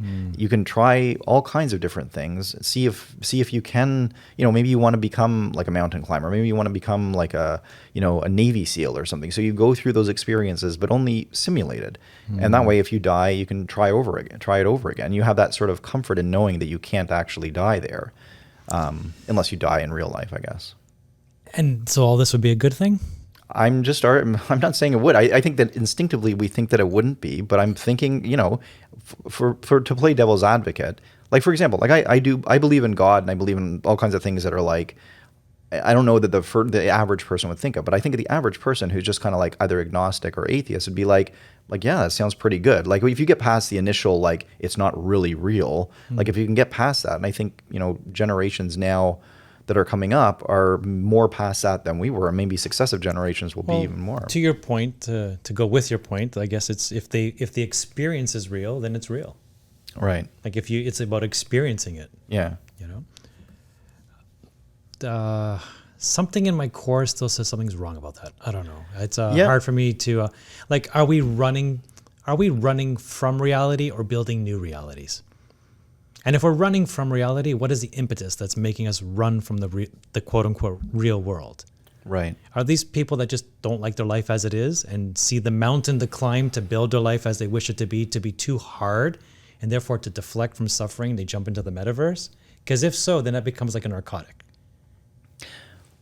Right, like a narcotic. But think of it this way. Like, if you were, 200, 300 years ago, when your life expectancy is like 35 or whatever, and you're spending most of your days like working 16 hours, like, you want that to be better. So, whether they see us living now and they're like, well, look at all the spare time you have, look at all your health, like, you're able to like look in the palaces you live in, and you're not getting like black lung and all this stuff, like, and people aren't murdering each other for trifles on the street. So, we live in a much better society. Of course, yeah. Maybe that's the next evolution, is that we've now created something that, like, why is our mind bound to what we would call reality? Because it's not really reality anyway. I guess the issue would be is that what you're experiencing there has been curated from somebody else other than the natural processes, and puts a lot of the power in what you're going to experience in someone else's hands. That's a good point. Yeah. Right? Like, what is this? Who created this world? That's true. And am I bound by the same laws in the real world as I am to there? You would be bound by the same. Interesting, right? Well, technically, when you play a video game and you kill an opponent, that's murder. Oh, I thought you meant physical laws. Yeah, no, okay. So maybe is that how real it becomes at this point? Like, does it all of a sudden, like, so is it that? Because if so, then that's, or then when you detach from that, you're like, well, I spent 8 hours today in a world where I can go around and kill people with no consequence. And now I'm back in the real world. How do I bring myself back to live within these rules? Maybe they would have specially curated worlds for each individual personality so that you could have, for example, somebody who has an inclination to kill people could live in that kind of world. And they're like, yeah, go nuts. Go kill everybody you want. Wow. And maybe that would be... This is a can of worms. It is a can of worms. Because you might actually be feeding their worst impulses. But to what would be the bad side? Like what's... Well, then if they've, I don't know, like when they've done something wrong, maybe the first time is hard. And then but repetitive times of doing something wrong becomes easier and easier and easier. But if they always stay in the game and it's their curated reality, then what difference does it make? Then they have to always stay in the game. Yeah, they can never come out of the game. Because all of a sudden you're like don't tell me I can't go around and do these things because I was in this, Yeah, in blah, my blah, blah. world, Yeah. Like, I think there's so much, it's such a complex box that we're opening up here that it goes well beyond the, do we have the technical capacity to do such a thing? Right. What is the psychological, the sociological implications? Yeah. Even like, physical relationships afterwards. And what does a father mean and a mother mean? Like, do you have a virtual father and mother versus if you're spending more time in there than you are in the real world, then what happens to your relationship to your physical mother and father in the real world if you're spending more time in a virtual world? Like, I can see this like so deflecting of suffering and the positivity of a hard life and growing in reality through a hard life. It's a little bit like feeding our worst impulses in a in a narcotic sort of way that in the end won't be beneficial for any of us. If I were to take the negative approach, and you're talking to somebody who grew up on video games. I love disappearing into fantasy world, But you always knew at a certain point, 1-2 hours, that was back. But if you're in there 8, 9, 10 hours, if you're doing transactions in there, I heard there's going to be churches inside the metaverse and concerts that you got to, line up and pay for in the metaverse and everything. It does become an alternate. Like, how much time are people actually spending in this new world? Right. But you're looking at this from the perspective of somebody who grew up without that. Like the reason that we would go for 2 hours playing the game was because the game wasn't advanced enough, right? Like, so you had to unplug it because it can't like make dinner and it can't do this and that. But like, if that becomes the world, right? Like, it becomes a world that is better than the world that we're in now because at least in the sense that you have more safety. And your world is you wake up every day and it's like, well, what am I going to do today? I can do literally anything. So it's like I'll fly today. But are you doing anything? You're doing. I wonder if it has to do. It's the same thing with the CGI effects, right? Like I wonder if it's like you would be living a life and you'd be ostensibly doing everything that you dreamed of doing, if dreams even exist in this hypothetical future, but you're missing that thing where it's like the old Star Wars trilogy where it's like those models somehow, I forget the way you put it, but it's like sort of viscerally tactile, that tactile kind of thing. You're missing that, and your brain still knows. I mean, but even assuming they conquer all that, and your brain can't distinguish between that reality and the physical reality, right? So, like, what's going to happen on Earth? Like, it's going to be. I could see it being argued. Well, it's much more greener for the planet because now you're not driving everywhere and this and that. Like, it could be all these. The noble person will always spend their time in the metaverse because your ecological footprint is smaller. Right. Like, I just don't. The funny thing is, I think we're going through the same thought process the Wachowski brothers, or Wachowski sisters now actually, went through when they created the Matrix. Because it's like, you get, because they had the batteries, the power, the energy was coming from the people. Like, so yeah, I guess in theory you would have the world would sort of be almost like, I don't know if you'd have like an elite class, right? Like maybe that's what all these Davos meetings are really about. But you have this elite class of people who are kind of like, okay, we'll control, the metaverse or whatever the incarnation of this is called. And everybody else sort of lives locked in their chamber. They provide their own sort of energy to allow themselves to be plugged into this thing, and then they live out their lives. And I can't help but think the elite on Earth won't be found in the metaverse. You think it would evolve? Yeah. I don't think they'll be there. They'll be in the real world because they'll have the money to experience the real world as they wish.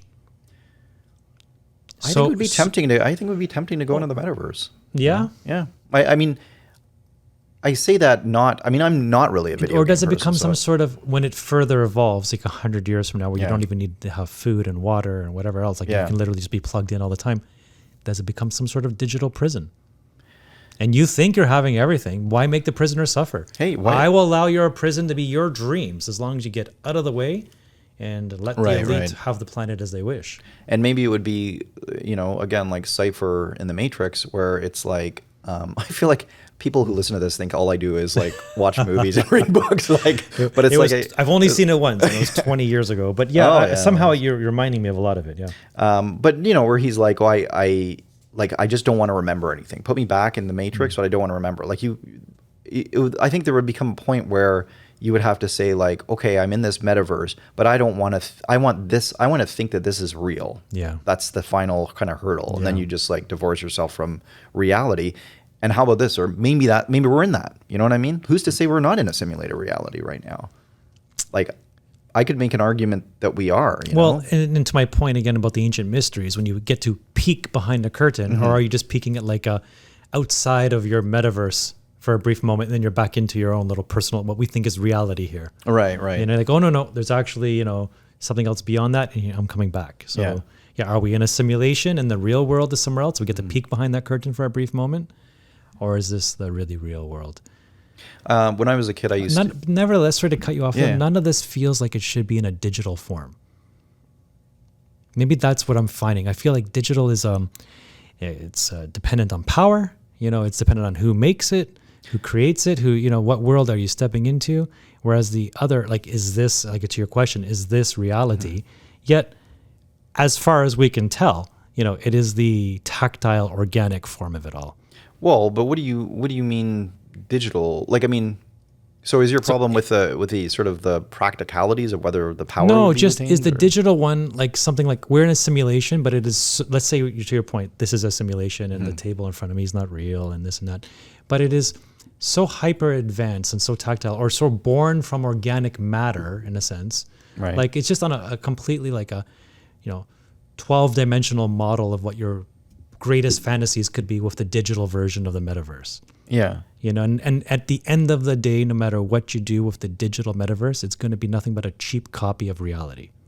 But the only.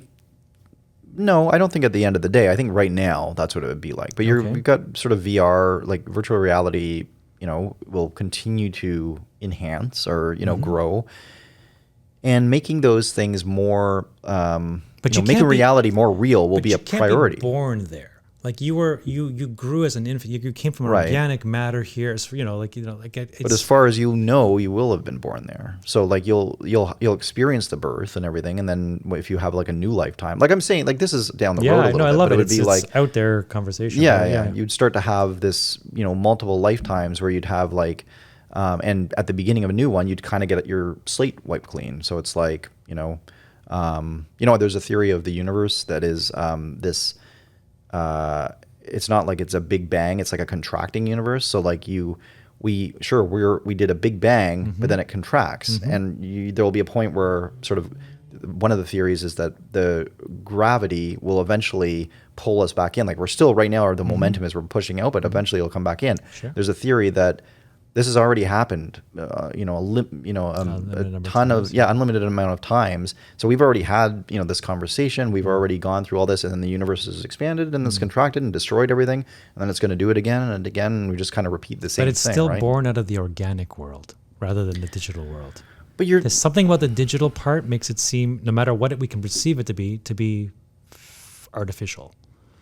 I think that's maybe you're just taking a kind of Biased? corporate. Yeah, you're biased because you're living in a corporate. Like we're biased by our perspective, right? So it's like I think that what we call the digital is we're just seeing what the digital world is now, and assuming that the digital world is just going to be the same going forward as well. Like I think that eventually, like even the CGI thing, eventually they can probably make it be more acceptable to our brain. Like once you understand more about, the brain. I think, this is the future. The future for humanity shouldn't necessarily be solely reliant on the digital, but more the analog. Right. Well, you think that that's more kind of like, it's kind of like the whole, in some ways, it's kind of like how we need this struggle, whereas it's like, it's sort of this indefinable quality that makes us human that almost can't be broken down into a one and a zero, where it's like, in theory, somebody, if you were trying to, for example, if you were trying to teach like an AI to understand what it's like to be a human, if you're trying to like make that AI think like a human, you would have to do that by a digital kind of like sort of thought pattern, and it would be full of like logic, and it would be like, if then, or just for have loops. babies. Right.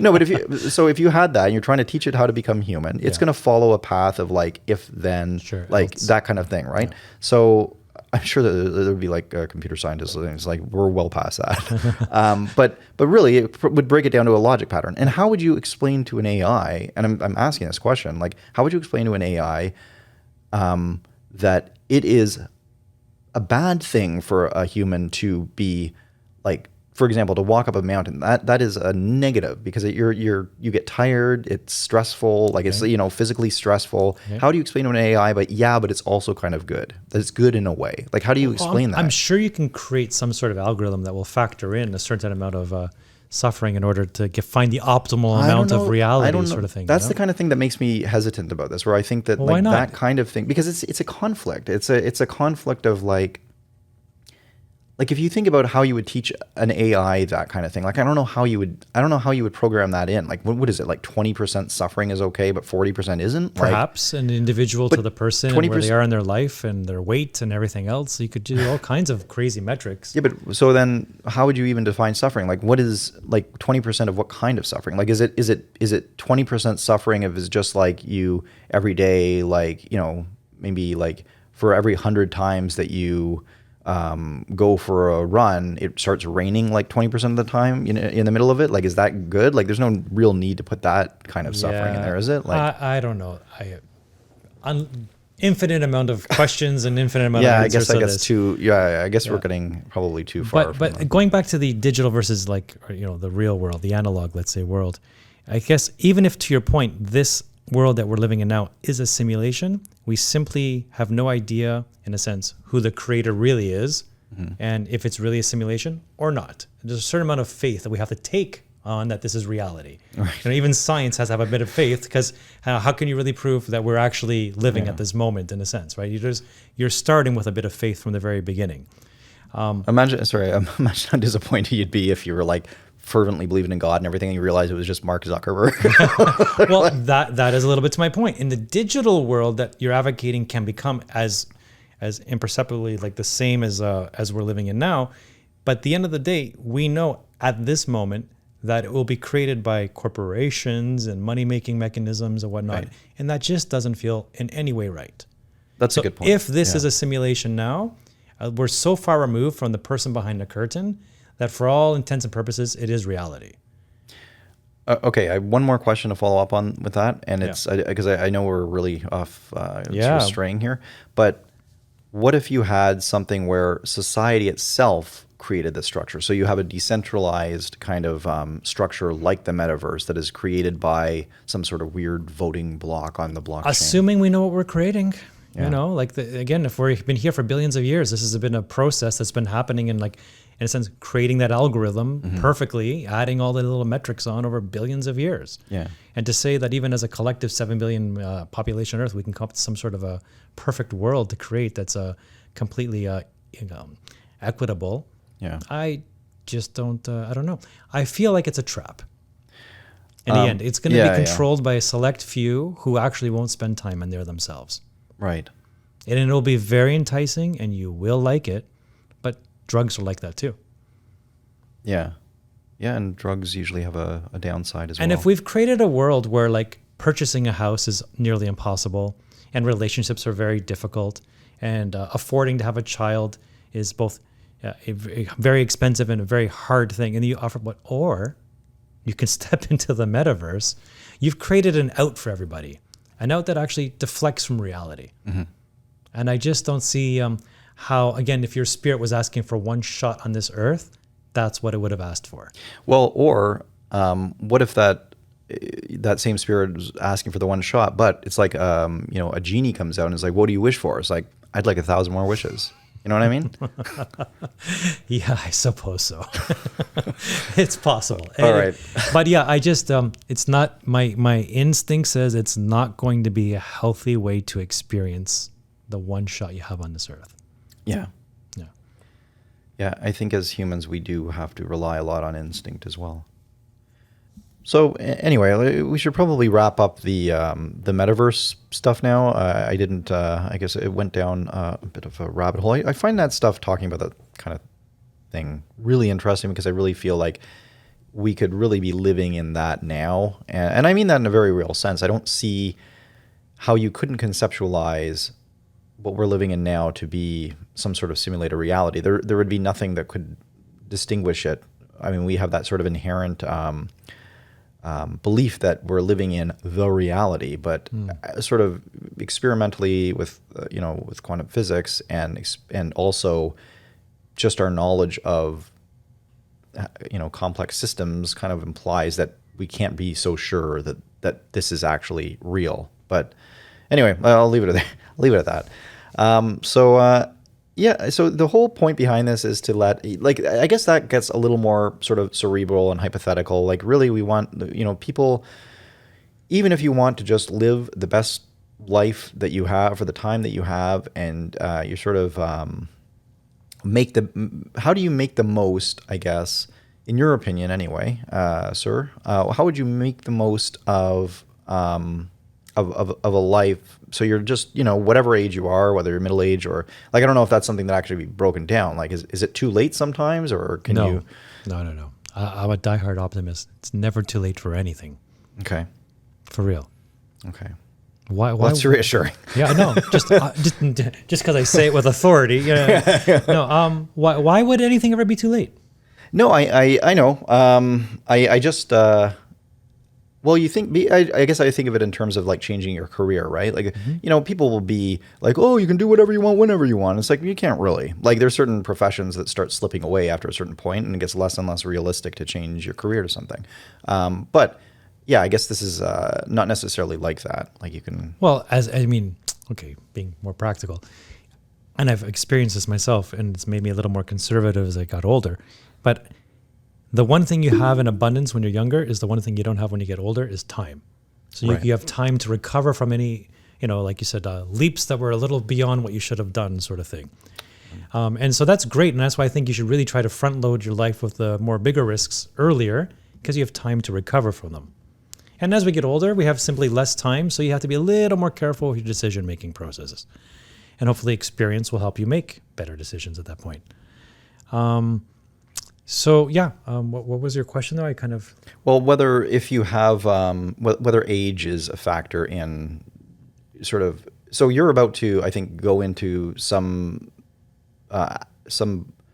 activities, I guess, that one can do to improve their life, and I'm just wondering if that there needs to be a preface that is. Is this? Are you going to be speaking to? I guess this kind of thing is like if we had prepared beforehand to coordinate our preparations. We could have ironed this out, but I like this. I like that on the fly. Yeah. It's more spontaneous. So anyway, well, why don't you just go into it? We'll assume I didn't know if you were going to be like, well, if you're young, if you're 16, this is what you should do, and. To live a good life, I think, is quite similar across all the age groups. It doesn't. I think we look. The world has been through a weird time the last 2 years, and we've all experienced it differently. But I think we've experienced very much what it's not like to live a good life. Yeah. So social isolation, languishing, a lack of perhaps meaning, necessity. People have been left. You can't leave your house. You can't go to your work. Like, all these add so much texture to your life that once removed, you think, wow, the burden has been lifted from my shoulders. But actually, no, you're not any happier for it. Right. Well, I do think it's interesting that COVID really seems to have brought about a change in the workplace at the very least. Like, a lot of people are leaving their jobs and finding something out, presumably to find a new, presumably the thought is that they're sitting around, they're like, you know what, I don't even really like, they're reflecting more. Maybe they have more time to reflect, and they're like, I'm not even doing what I want to do. But it's a real thing. Like, and it's like really affecting the job market, like in a major way. It's interesting. It's not just You can't just shut down society for 2 years and then with a flick of a switch, turn it back on. Yeah. And I think that's the biggest mistake politicians have made. Yeah. You know, like it's a very synchronous sort of organism. And just like you wind it down, you have to slowly wind it up. And so everything falls into place in equilibrium. And so for me, over the last 2 years, it was kind of a renaissance. I just kind of realized how this, my business was shut down. So I'm like, well, I'm not going to sit there and like try to keep life going as it was, because I'm going to fail. So take this energy and just go with it. And it was amazing. Like I had a ponytail for the first time, which doesn't look good on me, but it was kind of symbolic of the time. Like, I don't remember the ponytail. Yes, it was very few selfies. Yeah, my hair was ponytailable. Interesting. Yeah. And trust me, I know lots of hairdressers that work under the table, and I could have got a haircut, but it wouldn't have been part of the energy of the time. Just take the moment for what it is and go with it. Adapt, you know? And it was fantastic. And one of the things I discovered during the time, something I'd like heard about for years, I just never had the time to really invest into it, was I started getting to the deep breathing and the ice baths, you know, which have been made popular lately by Wim Hof. You've heard of Wim Hof, right? I have, but maybe for our listeners. Yeah, I mean, he's a Dutch man. Sometimes he's known by the Iceman on YouTube. I believe he's got something like, or had 29 world records, all regarding like extreme, like running in a desert and just swimming underwater under ice water for like the longest period of time, being immersed in ice for over 2 hours. Do you think that? Do you think that after he's done making love with his wife or whoever, he says, the Iceman cometh? Sorry, I couldn't resist. You don't need to resist. Maybe he does. Maybe women fantasize of that. Himself in the third person. Please, I need to make love to this man, so he says this. Anyways. No, that's fantastic. Who knows? Yeah, so I really got into it. I mean, you know, being practical, like when you have limited time in your day and you have the option between, shall I do some deep breathing or push-ups? You're lucky if you do push-ups. So I had nothing but time, so I got into the deep breathing. And, you know, like... So what is the deep breathing like? Is it just holding your breath for a certain amount of time and then exhaling? Or is it there's about 3 steps into it. You can do rounds. In each round is you do about 30, 40 deep breaths. You can play with whether it goes in your nose, out your nose, in your mouth, out your mouth. It's your sort of, you'll figure that out for yourself. And then once you've done your 30, 40 breaths, you hold, and you hold for as long as you can. And if you follow the YouTube videos, they can come in different increments, 30 seconds, 1 minute, 1 minute and a half. The idea is that with each repetition, you hold for a little longer. So you'll do 3 or 4 rounds, 5, 6, and that's it for the day. And then you come back to it the next day, the next day. To what end are you holding? Like, what is the goal? Just so you can escape from. Okay. So, I mean, from a chemistry point of view, because there's lots of real science behind us. You know, I don't do guru charismatic leader stuff. I think it can be quite dangerous. Increased circulatory, vascular.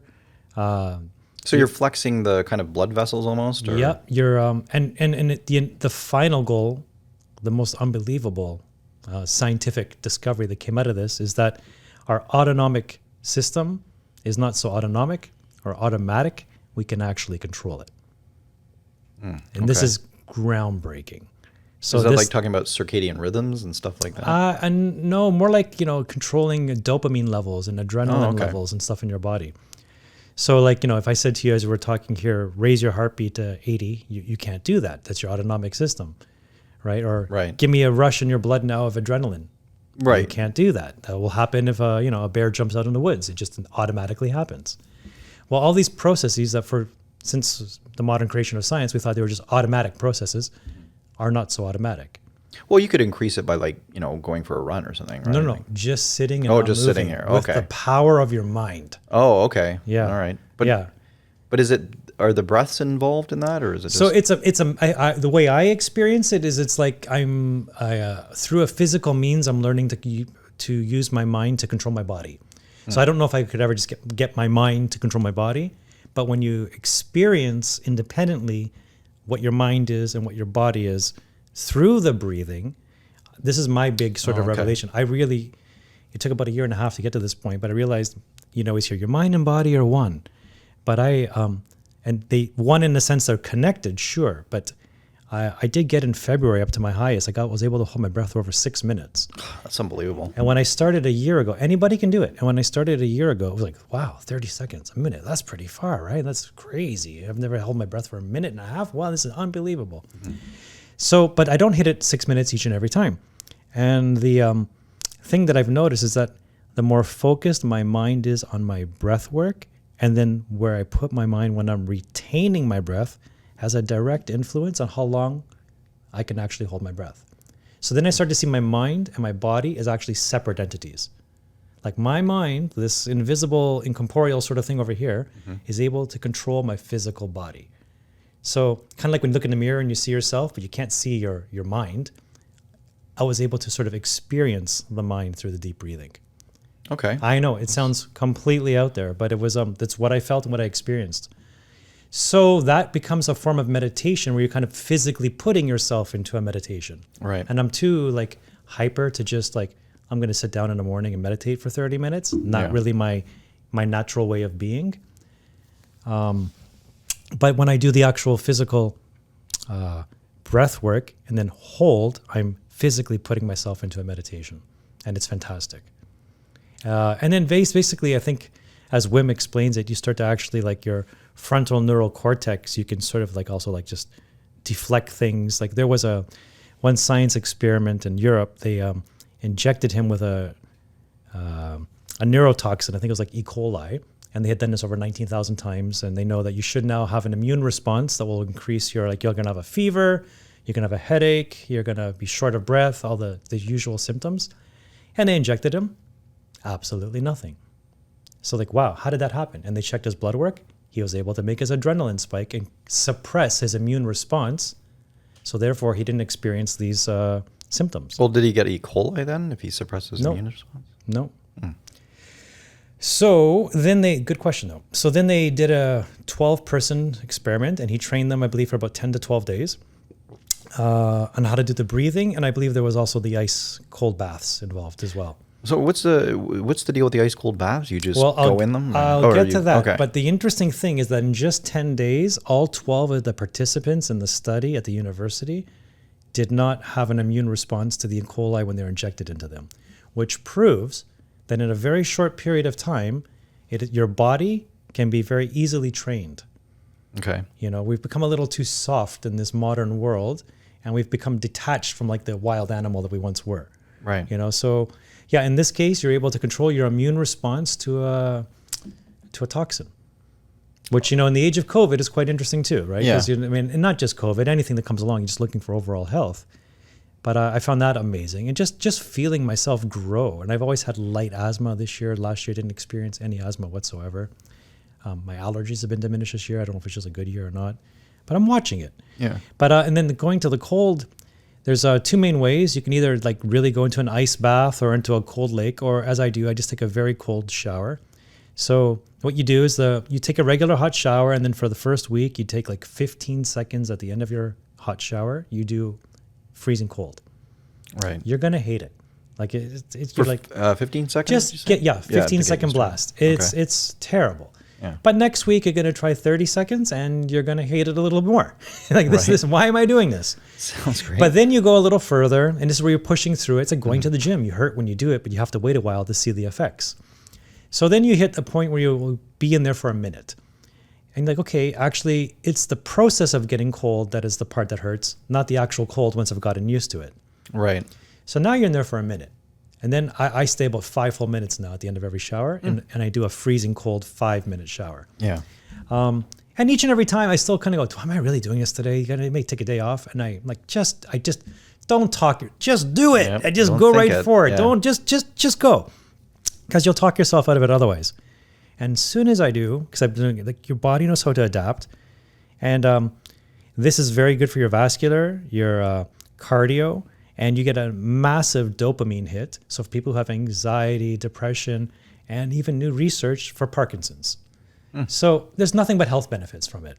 Well, how come you're getting a dopamine hit? Are you getting the dopamine hit after, like when you come out, because you're so... Somewhere in this time when the water hits you and the Okay. time your duration, obviously the longer you're in there, the more of a dopamine hit you're going to get. Mm-hmm. I think what I read was a 250 times your resting rate of dopamine, Okay. which is phenomenal. So that's why when people get out of it, you're like, I don't like doing it, but I love how I feel when I get out. Interesting. Yeah, and it's natural. No pills, no pharmaceutical companies, no huge cost. It's just you getting to know your body. Well, so that does sound interesting, and because I know you, I and I know you researched the heck out of this stuff.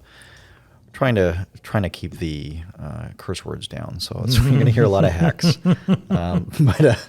But it's but I think the average person listening to this would be like, that sounds made up, or that Me sounds too. like something to sell snake oil. Completely agree. It sounds you're talking to the guy who moved to Greece for 10 years because I don't like the cold. You know, Right, yeah. right. But it's not like you're experiencing cold in like some sort of aggravated sort of way. You're using the cold as a tool to experience something more powerful. So it's a tool. So is this an experience, or is it like, are you gaining from this health benefits? Do you feel like you're able to sort of, well, like you said, I guess you don't have your asthma is sort of subsided, or... The research shows, whenever you improve your vascular and cardio system, Right. your dopamine levels, and there's huge health benefits. Right. Is it inflammation to bring down Yeah, inflammation? it brings down kind of? inflammation, Yeah. which is the mother of all illness, it's another little psychological component is when you start your day, and let's say I get this out of the way early, the first task for the day is done, and now you get the ball rolling. You get Right. motivates you. You're before you even stepped out of the shower in the morning, you've Right. done one of your first tasks. Well, I imagine it certainly wakes you up too. Like, you don't even need a coffee after that. It's just like... Yeah, I get. It's. I'm glad you can joke because I get so passionate about it because my mind is blown. Like I can't Right, believe I'm right. experiencing this. Yeah. And I do not like the cold. Yeah. But again, the difference is that I don't experience this like a cold on a cold day. This is like I'm going into it for I'm looking for a reaction. Right. And I'm getting that reaction, and then I'm moving on with my day. Task completed. Okay. Well, that sounds pretty cool. Highly recommended. It's very democratic. Anybody can do it. Anybody can try it. There's plenty of free resources on YouTube, and I encourage the whole Earth to do this. I think it'd be a better planet if everybody did this. Yeah. Interesting. Yeah. Yeah, I think always I feel like I've never been one, probably like you, like I've tried meditating. Like I've always wanted to be into meditating. I like the idea of it. It sounds nice. And it sounds good, like a good way to focus and everything, but I've never been somebody who's had the constitution to do it. Like it's just too like I like my runs. My runs, I guess it would be my type of, it's the time I reflect on things, but it's not really meditation. It's just like, Yeah, but one's physical health is greatly influenced by one's emotional health. well, and vice versa. Sure. Right? Like one's emotional health. I always tell my partners, like when I go for a run, I'm like, I have to go get rid of the crazies, because it's like if I go like a few days without it, it's like more and more like I feel like I'm just snapping at everybody and like feeling like So you're learning to control the chemistry within. Right. And you found a method, and something is being secreted when you're doing that. The runner's high, as they say, and you're experiencing that. Yeah. Basically, that's what I get when I go into the cold shower. But so I guess that's good, and I think that there's also what I think to be sort of a fully actualized human. I think a really important part of being human is to connect. I can't say it without it sounding hokey, but connect with your spirituality. Like even that word is like nails on a blackboard because it sounds hokey, but it's like, again, for me, I believe in God, so it's like I have, there's a whole, like I think it's important to kind of get in touch with that. Like and there's no presumption of what God is or whatever. It's just like this ineffable something. And like for me, getting in touch with that and sort of my relationship to that, and just like the world in general in that context, I think is important. Like I think it's important to kind of like recognize it's a humility of realizing that none of this stuff really matters that much. Like this whole day-to-day, how much you make, like, and it sounds a little bit trite, but it's like even you start getting into more and more bigger things, like, you know, I don't know, like, oh, do I have an illness? Do I have like, does somebody I love have an illness? Is it, you know, where am I going to, move to? Where is my next paycheck going to come from? All these issues, you can really reduce them down. Like, you know, a very immediate practical thing. There is a human, you know, you know, you're faced with challenges when you're faced with those kinds of problems. But I think it's important as humans that we recognize that at the end of the day, there's something greater that that is out there, that we can connect with, and that, you know, we all die. We're all experiencing this plane for a certain amount of time, and then something else happens. And I think that's, if you realize that, and if you sort of like can connect with that in some way, I think that's, you know, and I know there's lots of people who would have a problem with that. It's like, well, there's, you know, certainly no proof of life after death or anything like that. And it's like, fair enough. But again, it's something that goes beyond the logic, right? It goes beyond the rational mind. And if you can intuitively, I guess what I'm trying to say is, like, even though meditation doesn't work for me, I can understand that maybe meditation might be a way that some people can connect with that. Well, I think that's kind of what Buddhism is, isn't it? Like, to some extent, it's like, yeah, like that connection with the. I would say it like this, like, and you're saying it, but and let me see if I can just try to condense it. Yeah, you are the master of your own chemistry. You know, what would be your choice? Happiness or gold? What would you pick? I'd pick gold. Mr. Bitcoin. Always gold. You know, so let's just assume it would be happiness, Okay. right? You know, and if you want gold, the real gold is the light within. It's not the gold we're thinking of. It's your nervous system. You know, you want to enlighten, deblock that nervous system, and you become the full light and radiance that you are. That's the real gold. Right. You know? And if you like happiness, happiness is where you are, just happy, no blocks, Yeah. no fears, no inhibitions. You are just there and present.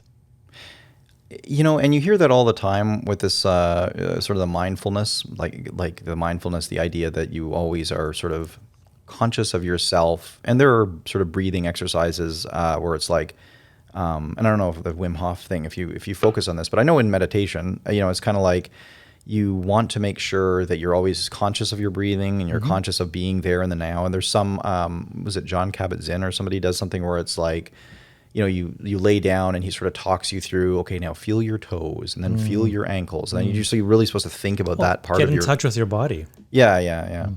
There's a moment there when you're holding your breath and you're like, where do I put my mind? And you'll practice putting your mind in different places. And you literally just start to feel your body, like where's this organ? It sounds so crazy, yeah. you know, and where is the air in my body right now? And how do I coax the air from my right leg up to my brain where my brain needs that? Because obviously there's oxygen down there. Yeah. How do I pull it up? So apparently, you know, if you do the Wim Hof to a level I'll never reach, you can start to actually like change the flow of oxygen within your body. You can start to just really, it's all in the body. Some You just superhero stuff. It's quite, and I don't think I'll ever get there, but I can see it being possible now. Yeah. Yeah, and that's something I would have never been able to peek behind that curtain and go, wow, there's power here that I never expected. Yeah, like, it's interesting when you think of a sort of a subject like this, where it's like, what is meaning? Like, how do you like make your life more? How do you make what is a good life? How do you make life better? And like, a lot of that is it's meaning, right? And then so it's like, you know, you want meaning in your life. Like, that's what's important, is that kind of purpose. Like, so for me, I've always felt like I've had a purpose, and I've always felt like that's, you want to strive toward that purpose. And when you strive toward that purpose, you feel better. Like, and it's almost like you inherently know the things that, and maybe sometimes you have to discover them. And I don't know, all I'm going through, I can't get inside anyone else's head. But like, from my perspective, it's like, this is how I've felt. So I don't know if this is something that's consistent, but I've always felt like there is like consistent amongst people, but like I know it's like going with the grain, or as opposed to going against the grain. Like, so I'll just step back quickly here. So there's a great book, Flow, and I can never get the guy's name right. Actually, it's Mihaly Csikszentmihalyi. but that doesn't sound right. But it's I think he's Czech or Polish or something. Anyway, I came across this book on a poker forum of all places, like talking about talking about how to improve your poker game and this and that. And it's always sort of stuck with me after I read it, where he talks about like we are sort of at our most optimum when we're doing something we're really passionate about, and when we're so lost in it that it's like the outside world almost collapses. So it's like when your subconscious. You have a hockey player. Yeah, you have a hockey player who's just really sort of in the zone, they call it. And there's all kinds of like little slogans that you'll use, right? But it's like if you're in the zone, you're doing something that you're just like completely immersed in. Everything else sort of falls away, almost like like windshield wipers, just like pushing down the water to the other side of the car. And you're just absorbed in that moment. And when you're absorbed in that moment, that's your optimal self. And that is like the peak existence. And, also that's where you get these people who are just like experts at what they do. Yeah, you become more than yourself in those moments. Yeah. For sure. You're running on like some sort of crazy intuition at that point. Yeah. And I don't know if this is from this book or where I got the grain thing from. I've heard this somewhere, but it's the idea that as a person, I think you inherently know what is. It's sort of like the inherently knowing what is good and what is evil. It's like you inherently know what things you're drawn toward and what things you're not drawn toward. Like I've been working in a profession for most of my life where I'm not all that interested in it. I happen to be good at it because I've worked at it for years, but it's the difference between really working at something, and eventually you'll chip away at it and you'll get better. But then you can be an expert in something that you're really passionate about, and you just immediately, it's like you're like the Wayne Gretzky of whatever. But it's important to recognize that about yourself, I think, as soon as you can, like the things that you love doing, and then find a way to sort of flourish with that, and then go with the grain. Because if you try to struggle against the grain, it's like, and like I've had some successes in my career and everything, and it's not like there are worse things to do. I don't hate it, but it's like it's not my passion. So it's always harder. Like and I work with some people who are really passionate about it, and they're amazing, and they can do things way quicker than I can. Not everybody's skill set, this sort of thing you're talking about, is going to be monetizable in wherever country they're living in, or whatever year it happens to be. So. Again, going back to diversity, we need all this range of talents, but whether it's actually monetizable right now or not is just simply luck of the draw. Yeah. Like Michelangelo might be living on the streets if it was today, right? Yep. Doesn't mean he's not Michelangelo and super talented. So in that case, I think you just done the right thing. You find something you moderately love, like to a degree, you like the location of it or who you work with or part of the job. Right. And you put all the rest of your energy into your weekend projects sort of thing.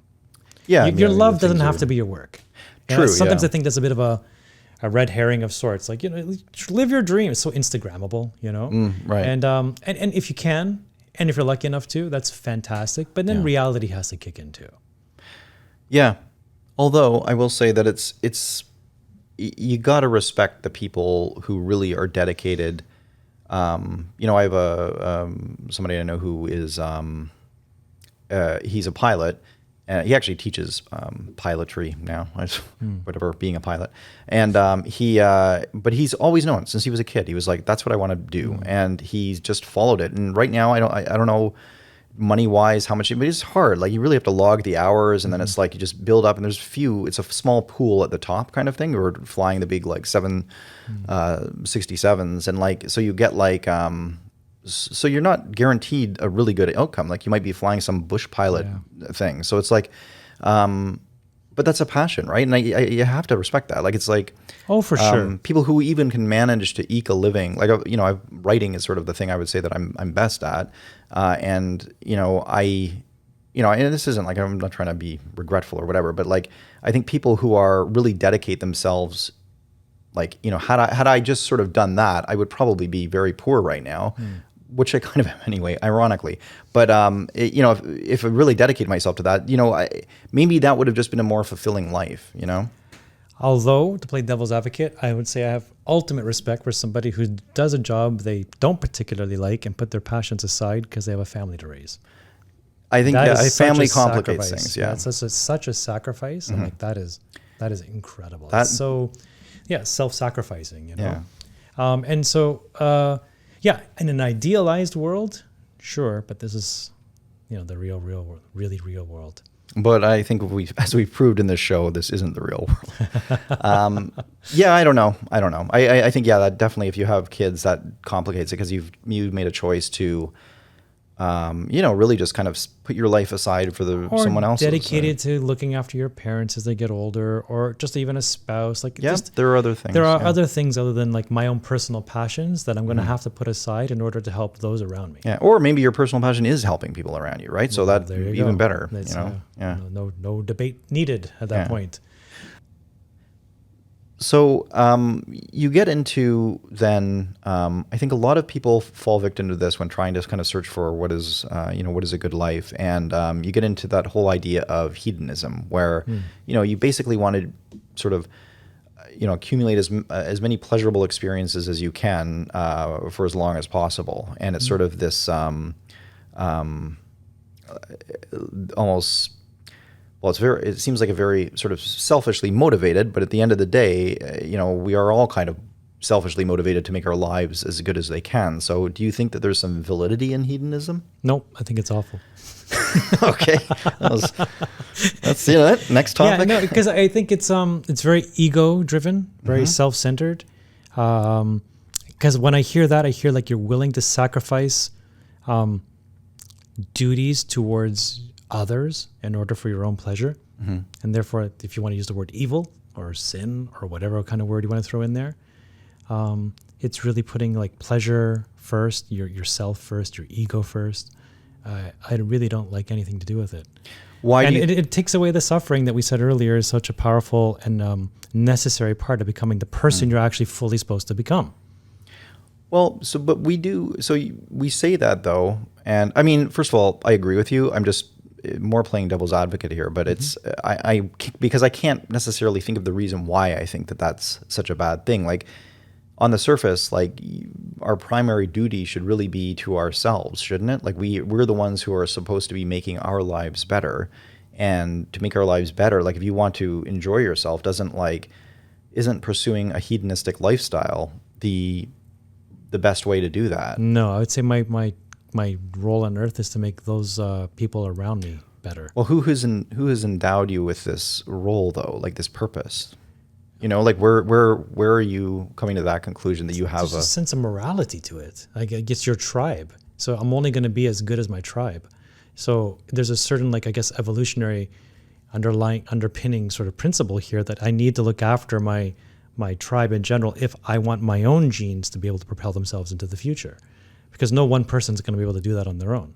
So do you think morality is something that almost like that is atomized in that you can't really drill down more? So I could say like, why do you think that? And you say, well, you point to morality and say because of morality. And like, is there... Well, my own personal morals. Like you can have your own, yeah, but I mean, diversity. is that reducible more? So can you say, like, because I would say, well, where are you getting the morality from? Like, what, what I mean? Why do you think that it's better to sort of protect the tribe as opposed to just pursue your own? Well, I think first of all, there's an underlying biological process there because you're only going to be as strong as your tribe.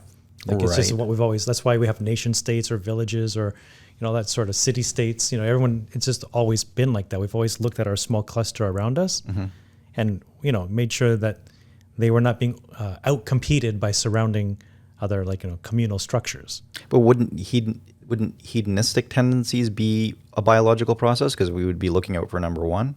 Yeah, but if you had everybody in that tribe being like that, your tribe would totally collapse. I see. So then, and therefore, you'd only live one generation. Right. So I'm not against having a good time, but you old sourpuss. Trust me, yeah. But there's a time and place for everything, and the right amount of, the golden mean, the right measure. Right. Don't fly too high, don't fly too low. I think that, and in this case, sorry to cut you off, this is exactly it. Hedonism is either extreme, either too high or too low, and so there's a great logic and truth in just flying, steady Eddie sort of thing. Right. You don't want to be Icarus. You don't want to be Icarus. Yeah. Because a lot of people forget that story. Like they always say, well, he flew too high to the sun and the wings melted.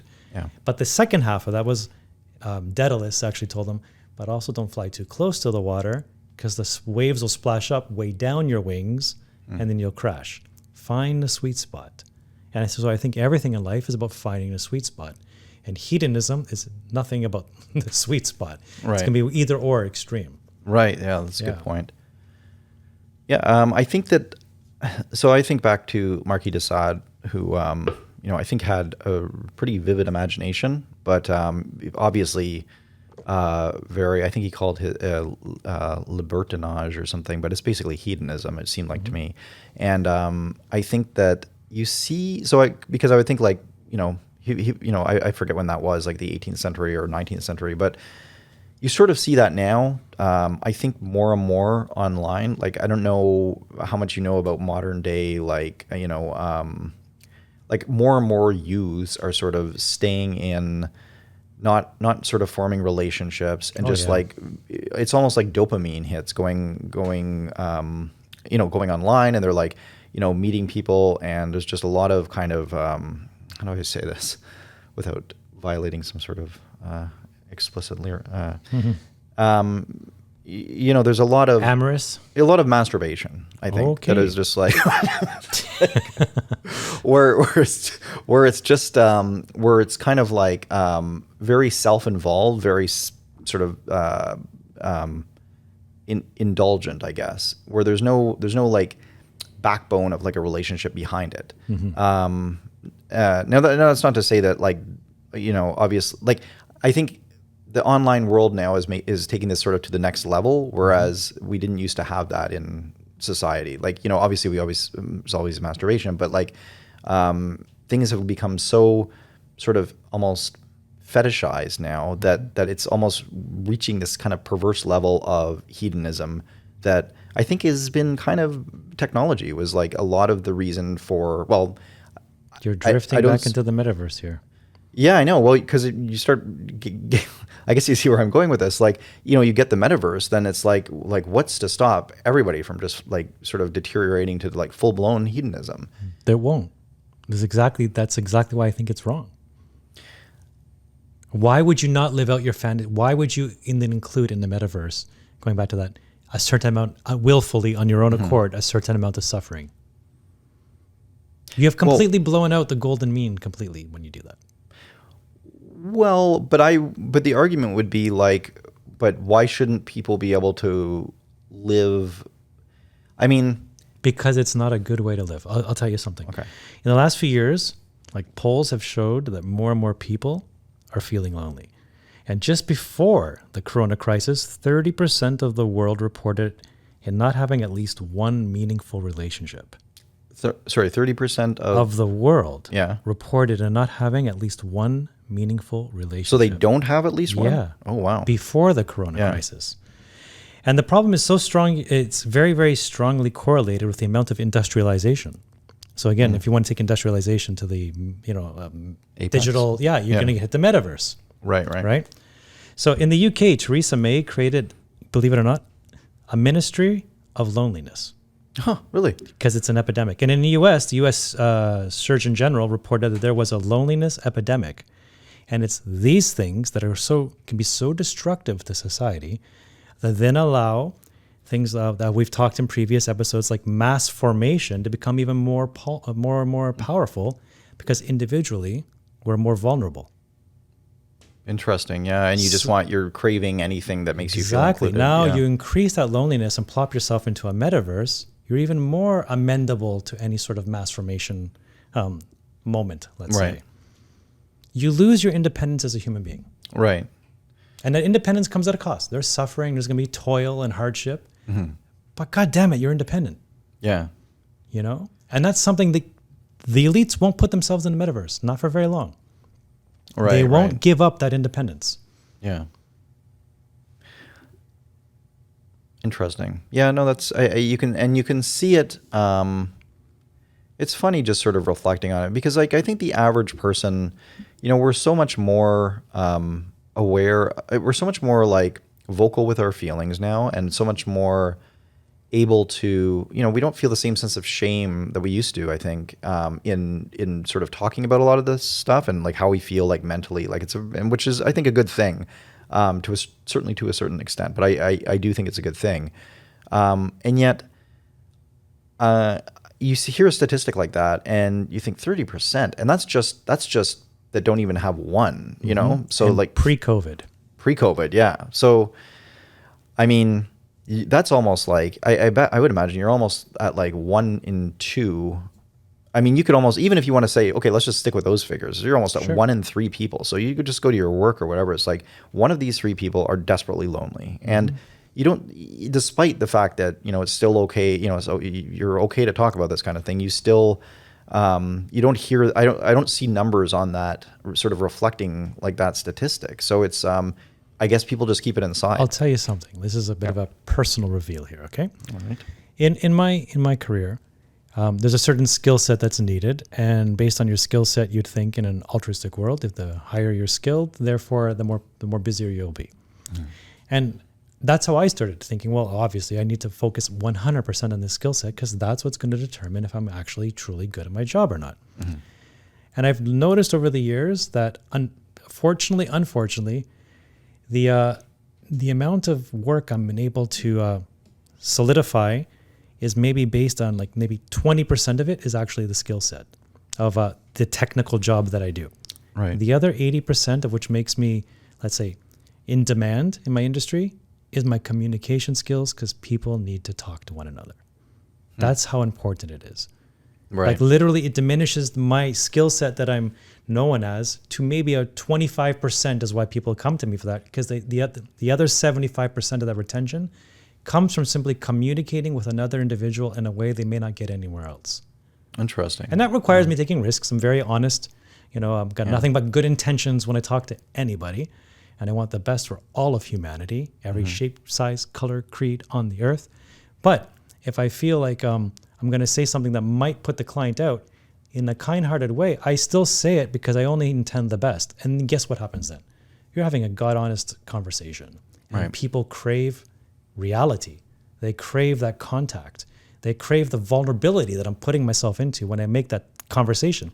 I'm risking it, and they know it. Yeah. And if they see you have no malintent, at a certain degree, like, he's a good guy, man, and I disagree, but, he's talking to me, and my God, I left coming in feeling on one way, and I left feeling another way. And it's the feeling that sticks with them longer than the actual service. Right, yeah. Perhaps the feeling is actually part of the service, if you want to put it that way. But I had a very technical mindset when I first got into it, and I realized it's actually far more emotional. Interesting. Yeah. That's my lived experience through it. So I started thinking one way, came out of it in another way. And I'm happy to be that. It's actually so rewarding for me. And, you are at the technical side of what you do, I think. Yeah, I'm one of the best. But, one of the best. but I just want to put in the terms like that isn't the core anymore of why people actually come. Interesting. Yeah. Yeah. Maybe it never was in that field. Or initially, because they build trust in your skill set, and then you get to know the person on a truly individual basis, and you're making human connections. It probably explains why salespeople make so much money as well, because I think there's not to equate what you do with sales, but it's I just mean that like a lot of them are very good at, like, sort of at the top levels. I think there's a whole like under, the people who are just out of college or whatever, and this is their first job. Like, obviously there's not much skill there for the most part, but you get these kind of like people who are at the top of their fields there, and they just really know how to connect with people. Like, they're really good at connecting with people. And so, and whether it like, you say sales, so is like the sort of implication is like that they're, trying to go about something duplicitously, but really like a lot of them are just like, look, I've got something, I really believe in it, I'm trying to give this to you. And like, we can still like, I think that's that quality of the communication quality, like you talked about, that honesty or that reality is something that is in demand, even sort of in the marketplace on a broad basis. Yeah, I guess people they want you to be interested in them, and you want them to be interested in you on a human to human level, whether you're selling a certain product or providing a certain service. You just can't, you shouldn't get away from the human component. Right. Which again, going back to coronavirus, isolation, metaverse, and shopping online, we've kind of really broken that. Tinder, and I think maybe now more than ever, people are starting to realize, especially when you see statistics like pre-crisis, 30%. Where is that from again? Where is that from? Well, I can't remember where I pulled it up from, but I can certainly find it for you. Did you say was it a British study? Or? No, it was the world. Oh, Yeah, okay. it was What was the study in Britain? I don't know, but it was big enough to make both the UK and the US, declare it an emergency. Okay. And create whole departments around this. Yeah. So we're experiencing an epidemic. Right. It'll be a little funny, but like there's a reason why I think vinyl's back in fashion. People crave the tactile. Right, or the analog. The analog, exactly. Interesting. And in my business, it's a very tactile sort of job. There's a certain amount of trust. Yeah. And with that trust comes a bit of vulnerability. If you're willing to be vulnerable, then people like, wow, he took a chance there, and I can accept that. Do you think that we're going to start seeing a mass pushback against sort of, I almost want to say like an overreach of technology? Like, starting to say like, I don't necessarily want all these apps on my phone. I just want a phone again. Yeah. If somebody were to market it correctly, sure. Maybe Elon will be the guy. He's got a phone in the works, Oh, really? Yeah. A very man, that guy doesn't sleep. cool looking phone. Yeah. I'll bet. Forget, but I think it's going to be very privacy oriented, and I don't know. I heard a rumor it might even be able to draw battery off the network of satellites that are in the sky, so you don't have to charge it. I don't know, some crazy X factor. That sounds like Elon. yeah, something like that. I didn't look too deeply into it, but there's something going on there for sure. So yeah, if it was marketed in that sort of way, sure. But I think we have at the moment become addicted to convenience. Right. Nothing will kill you faster than something that's marketed as convenient, because it will neither be healthy or sustainable for you. Yeah. You start thinking about how some of these nursery rhymes or like children's fables or almost adages from years past, eons past even, how it all sort of, why some of them are still around, where their staying power has come from. And I would even say, like, you get down, we were talking about this earlier, sort of off mic, talking about like the Bible and the Quran, or we might have actually done it on mic, I can't recall anymore. But there's sort of these almost immutable truths that we tend to know instinctively, and we maybe don't have, I think in this day and age, we're so focused on data, and we're so focused on empiricism, like in that which can be sort of proven and peer reviewed, and there is a real emphasis on fact, or like empirical fact. And I guess I don't know if it started with Darwin or when it started, but it's been sort of this momentum, and I would say that that's really a good thing in most cases. But I wonder if there's a tipping point that we've kind of almost gone beyond, because I find like a lot of these things, we tend to overcomplicate things almost to the point where, we have a ton of apps on our phone. We have a ton of, I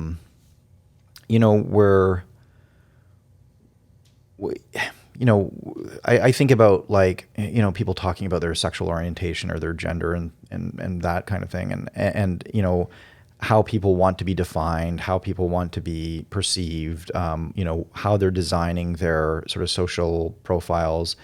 And I wonder if it's just, you have to kind of like turn down the noise and go back to very simple things. I think a lot of things, if you can reduce them almost to these ancient parables, or like, Aesop's fables, the rabbit, what is it, the hare and the tortoise. So we were talking about that earlier in another context, and it's like a lot of things are way more complicated than they need to be. And if you just listen to yourself, and you listen to your body, and you listen to your mind, you can find that sort of like that truth that you want to, that you can find that good life sort of inside you. Like, so I'll say, because, I don't know what the hell I was just babbling about, but like, I would say to my way, like, So when I was a kid, I did this newspaper called What's New, and I sort of published it. By published it, I mean I gave a copy to my mom and my dad. It's a very 80s name. What's new? I know. But recently, I hadn't, really thought about it for a long time. And my mom, out of the blue, sent out a new What's New. She just resurrected it all of a sudden, like after, decades later. Wow. And she sent it out to me and like my brothers and How many decades later? Then I would be telling you my age. Okay. Well, I know Gotcha. you know my age, but Yeah. I'm in my 40s, but whatever, 3 decades, 4 decades. That's incredible. Well, I was 20 when I wrote it. But I wrote it when I was like 8 or something. So anyway, so she came out with it and she did the scene. It was kind of the same style. It was like what's new with everybody in the family kind of thing. And now, so she did it twice and then she was like, well, who's going to be next to do what's new? So then pass the torch. Myself and my partner did it like last month, and then my other brother and his wife are going to do it this month, and so it's now this tradition again. So, and it felt, when it was sort of our turn to do it, it was like really exciting initially. Like when she sent it out, I was like, I had the biggest smile on my face. Like I just loved it. And then I was excited to do it. But then, as life kind of intrudes, you're like, and I would be saying to, my girlfriend, like, I don't have time to do this. Like, it's just like, I don't, there's like so much stuff. And it's like, I don't want to sit down for like hours and try to do this out. Yeah. And then, so we kept putting it off. And, I would actually 2 months went by and it was the end of the second month. And my mom was like, what's going on? I thought you were supposed to do it. What's new changed? And I could, changed to what's going on? Yeah. Or what the hell is your problem? Yeah. And she was, could I almost sense a bit of disappointment in her? And I was like, I gotta get this done. And so my girlfriend and I sat down one night and we went through it and it was an amazing experience. Like I loved doing it and she did too. And it was like, we did up the stories, we kind of like put some pictures in there and we made the experience like a really enjoyable one. And I felt so good about it. I was so excited to send it out and like the feedback was great, like from the family and everything like that. And now it's this like, great tradition again. And I think that it's experiences like that. And, I would say another thing is like Father's Day last week, I went for a walk with my dad and we had a really great talk and we actually talked about this podcast and everything. And it was like, you have those sometimes like where it's just, you just feel at the end of the day, it was like, oh, what a great day. Like, I just feel so, it's like you get out, you go in, we went for a hike. So you're getting the fresh air, like you're having a great conversation. You're living the good life. Living the good life. Yeah. And I think it's like almost intuition. We overcomplicate it trying to think about, like, you're trying to analyze all these different things when really it's like you need to unplug and take a step back and like, just follow your heart as Jason. trite as that sounds. No. Like, you can't find it in a book. You are the book, and you need to open up. We all do. In this sense, there is no thinking, just feeling. The expression like "my body is my temple," sort of thing, right? It's not because like we worship our looks. That would be like the very superficial way, Right. Like, it's because everything we need is already inside us. And that's what I think you're experiencing here. Like these memories that are coming back over decades, as you said, We are meant to tap into our system, our own bodies, to make ourselves happy, healthy, and strong. Yeah. And it's totally democratic and equitable across. Anybody can do it. It's the television and the news and the commercials and the social media that just make you always feel like your life will be better if only. Right. If you only you did this, or if only you did that, and if you had this new thing, your life would be so much better. And all these are tools to help you have a little more convenience in your life. But inevitably, no one's going to look back 30 years later and go, man, that particular iPhone was the best iPhone I've ever had. Right. That really made the next 5 years fantastic. Yeah. You will never have that experience no matter what the commercial tells you. Right? So that's where, the simple, we grew up all the money can't buy happiness. It can buy you time and conveniences, but these experiences that you're talking about have nothing to do with cash. True, yeah. Right? And I can just see it in your eyes as we sit here talking back and forth. Like, it's literally like glowing, and probably you're, boosting your immune system and everything just by thinking about these events, such a long time afterwards, so it's like the afterglow of how living a good life. Yeah. And so that is literally, if this podcast, but I think that's exactly what you experience is what it's all about. Yeah. I mean, myself, like I've in that sense, I was going back to the ancient mysteries. I've experienced the death metaphorically, and then you realize if you've had that death, then when you come back, nothing can really ever bring you down. You've experienced it. Like I had opened an international franchise in a foreign country only to watch the country go bankrupt rather than my own business. Right. And you come back and have to start from scratch. Yeah. And you're like, okay. Usually when you open a business, you're worried about yourself going bankrupt, not the place you put the business. But those years there were the most definitive in my life, made me who I am. And I don't know, between that and the Wim Hof stuff, let's say, I have absolutely nothing but confidence and joy of life. Yeah. Nothing can ever bring me down. Even during Corona, I was probably one of the happiest people you could find in those, despite what seems to be maybe like a dismay with the political system around us, because I'm feeling for other people, not for myself. I had a great 2 years. Right. But part of that was because I had learned to suffer well, and it was totally fine. I'm very, if there was a philosophical tendency, I'm very stoic that way. This is nothing. Don't worry, right. kind of thing. Because really, if you have the basics of life down pat, which would be like your family, your relationships, your own personal health, intellectual, outlets to keep your brain alive and fertile, you don't really need much more in life. And none of that was taken away during those 2 years, or by watching Greece go bankrupt. Interesting. Yeah. You ever think just how, putting in one of the things that sort of puts, I think, everything in perspective is just thinking about the enormity of the universe. And like, if you sort of zoom out and you look at the Earth in the middle of this solar system, and like, in this sort of like run-of-the-mill galaxy or whatever, it's like, and just knowing the speed that the Earth spins around, and like all the stuff that's going on around us with like comets and like, asteroids, and like there's a certain, at some point you just have to let go of the reins, and you're just like, what, I am not in control here. I have, if I'm lucky, I'll be alive for, 100 years, or, in my case, 160. But like, there's a certain, you have to, like, when you have that knowledge sort of in your head, and you are able to sort of let go like that, and kind of just think to yourself, like, let go of the kind of control, or this sense of wanting to exert control over your own life. There's a certain freedom in that. Like, and I think that kind of comes with that stoicism you're talking about, where it's like, where you can be like, what, it's like, it's anybody's guess how any of this is going to end up. It's like, like Jim Morrison said, like, nobody gets out of here alive, right? Like, it's, but I think he said it in a gloomier way. I think it's like, there's maybe something beyond, I happen to think there is, or really believe that there is.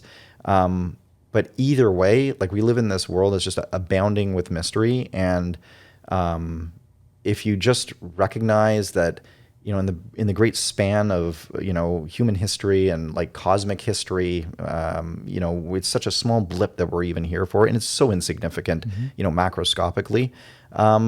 Just follow your heart. Like, that's what really what it is all about. Assuming there is such a thing as time, and eternity isn't now and ever present. Right. Like my mind blowing metaverse or analog metaverse stuff.